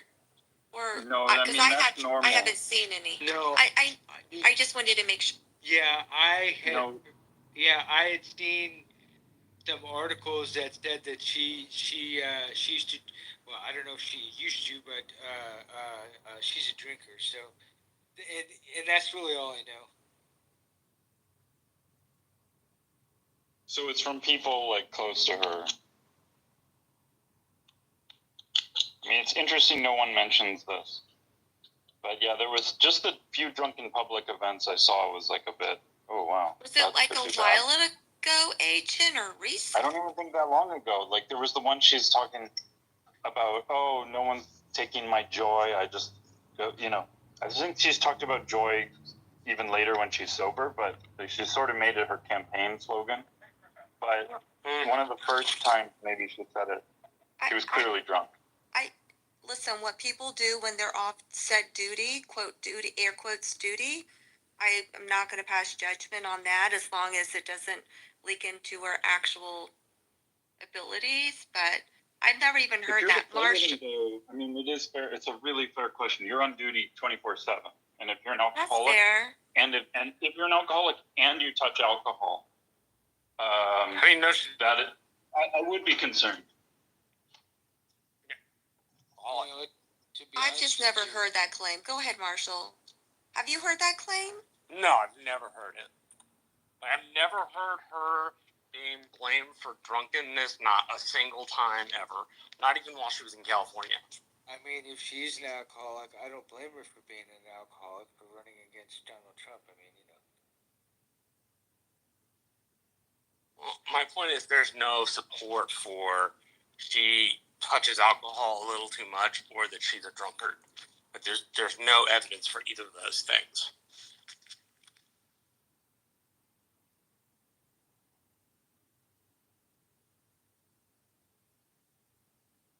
I mean, not that anybody's like watching to see if she's drunk, you know, on a interview or whatever like that. But it would be interesting to now that we're talking about it, is to, you know, maybe watch a couple interviews or maybe future interviews, and just to see if anybody can, you know, really see the behavior. You know what I mean? Excuse me, I was thinking too fast. I hear you on the Kamala part, but has anyone else noticed the past couple of weeks when Biden has been speaking, how clear he is, how concise he is? He's not mumbling, stumbling, bumbling compared that's to normal for an elderly person like that. But they sunset. They have like their mind, their cognitive like ability, basically fluctuates significantly just in the course of a single day, or definitely week to week. Like they could catch a cold and they could be like totally out of it, even slurring their words and stuff, and then. But then you'll see him 2 weeks later and you'll be like, wow, it's like you're 10 years young. But I've noticed a vast difference. It's not that I want Biden back. It just makes me even more suspicious of how they handled that whole, you know, Biden is going to step aside and have Kamala come in. That was my point of it. But I haven't heard this whole thing about Kamala. Yeah, he's got to be injected with, you know, some kind of a steroid or whatever like that, just to boost him up a little bit for when he is going into these public things, because, you know, obviously, you know the older we get, obviously the less you know, the less we have. So it's one of those things where sometimes old people have to get injected with something, you know, and, you know, that's perfectly normal. Okay, I've never heard of that. Yeah, I think they used to bump them up. I don't know that they bother anymore.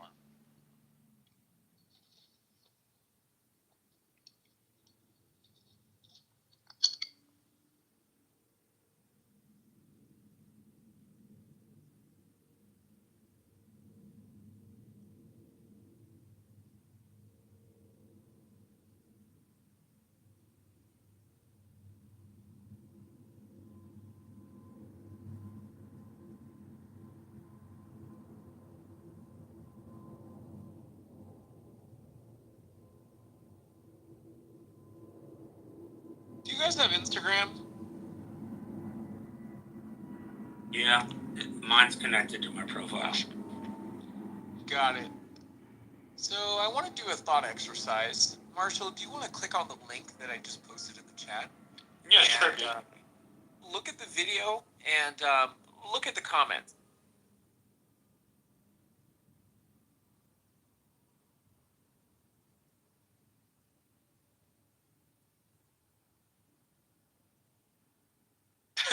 And y'all think that shit is just on Clubhouse.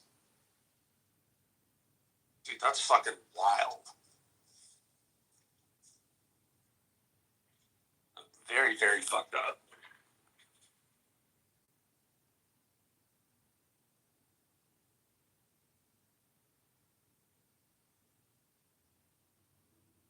Those comments are just hilarious.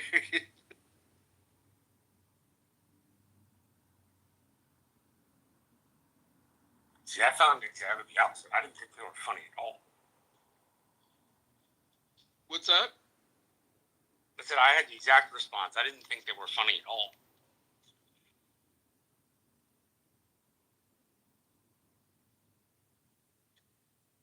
Well, that's the world we live in.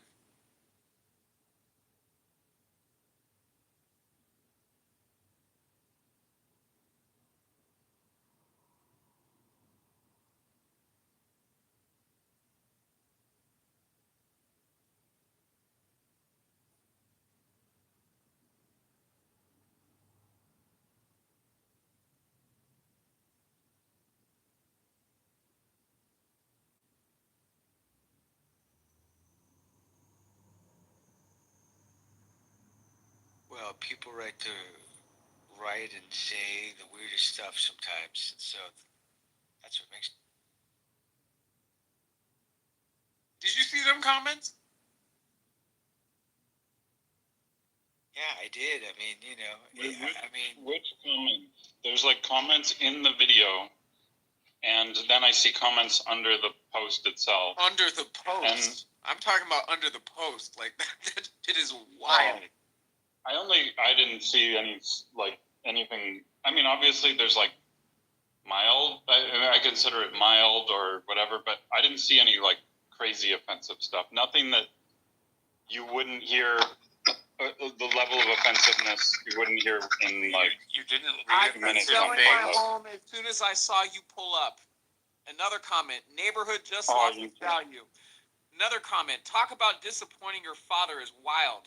Next comment. That shit's super You still fucked have up. a nice home as a single mom. Next comment. Best part of waking up here. Wait, hold on. Here's another one.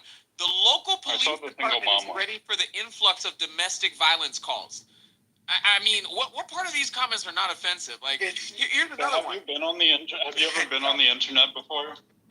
That's not the point. The point is the video was about a husband and wife qualifying for a mortgage the first time, and simply because her husband was black, a bunch of people wrote shit that was really fucked up.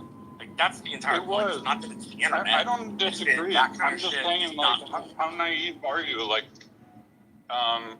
yeah, the internet, like, especially comment section on videos on the internet is like... That's not his point. The norm is to be, like, insanely offensive. His point is that stuff gets said on Clubhouse. And that it's not just Clubhouse, it's that video, too. Like, that's his point. Dude, I'm sure that I can, in less than a minute, just Google, find a video that would have, like, far more offensive comments. I'm just surprised to you, Adams, that this is, like... This video of all things is like you're surprised. an outlier. Hold on. you're surprised that a black man is taking offense to shit that is clearly racist against black people. Are you kidding? I am surprised that Adams, he just sounds incredibly naive that he would just pick the, like, oh my God, this video. That's not the point, Agent. That's the point. Like, how are you this dense about this? There's far more like, the norm is far more offensive than what I just saw. Again, the point is that it's not that it's more offensive, but that it is offensive. I agree with that. We're on the same page about that, Marcel. We're 100% aligned. We are aligned. Hold on. Agent, stop. It is being we are in alignment. Stop. It is somebody who brought to you a complaint about how folks described black people.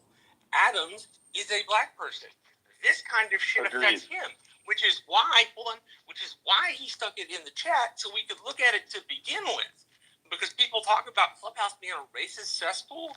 His point is that behavior extends far outside of Clubhouse to many other different things. Like, that's his point. And like even Instagram, even other forms of social media. And the fact that goes on is wholly and completely offensive to someone like him. He has every right to raise it, and he has every right to be offended by it. And you poo-pooing it, to be frank, I'm not buying is it. not very cool. I've been spending time with Adams for a while now.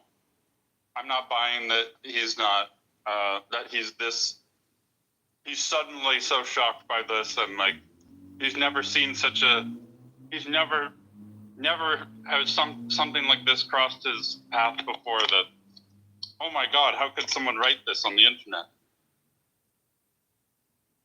Adam, do you maybe want to try to re-explain your point, or you just kind of say no? Again, Marshall, it wasn't that deep. I was just simply pointing out the fact that people are tone deaf to the notion that these things are not said, and anytime somebody brings up a point as to these things being said, people just pretend like, oh, I don't know what you're talking about. It's one of those things. So I just wanted to bring it up. I thought it was very interesting, but you guys should definitely follow that Instagram account because they, I guess they actually look at these videos and they look at the comments and actually call people out for the shit that they actually say. I think it's very interesting.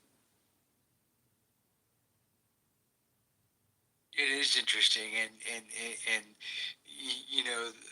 the reason why it's so like what the it's that's the kind of reaction I got from that. I'm like, huh? Like, what? You know what I mean? Yeah. People are very bold on the internet. Very, very, very bold. And to me, it's not shocking. I just find it to be very interesting that we've just kind of desensitized the fact that people just talk wild shit like that. Like, it's crazy. Like, people were definitely a lot more careful about the things that they said back in, 2001. Well, in Google Plus, when that started, even before that started, people were doing that shit back in 2012, and oh my God, dude, it was crazy. We had to kick people off and all that stuff and report them and everything. It was totally crazy.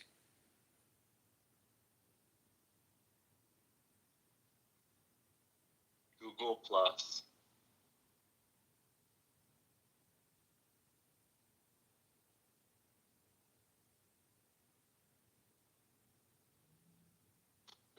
Remember Circles? Yes, I was the guy that actually recommended something of some kind of a private group that you can, like a private group that you can post to, and so they implemented it, which is good.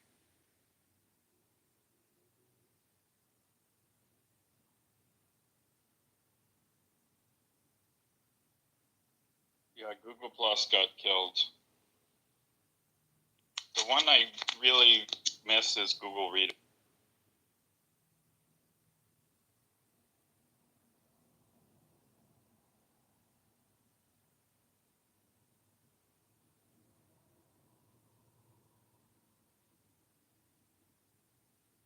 Yeah, they had some good apps back then. I don't really care for Google anymore, but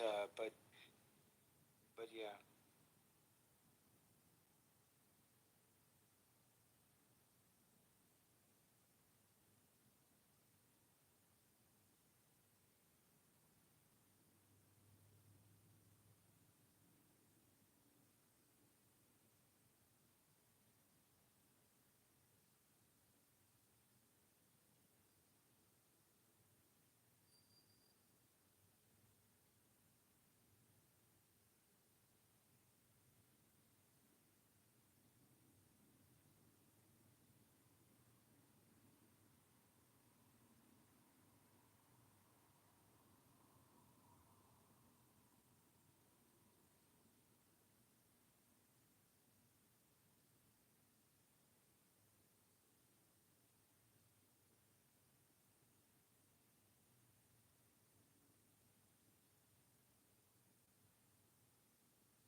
Marshall, have you fallen asleep again?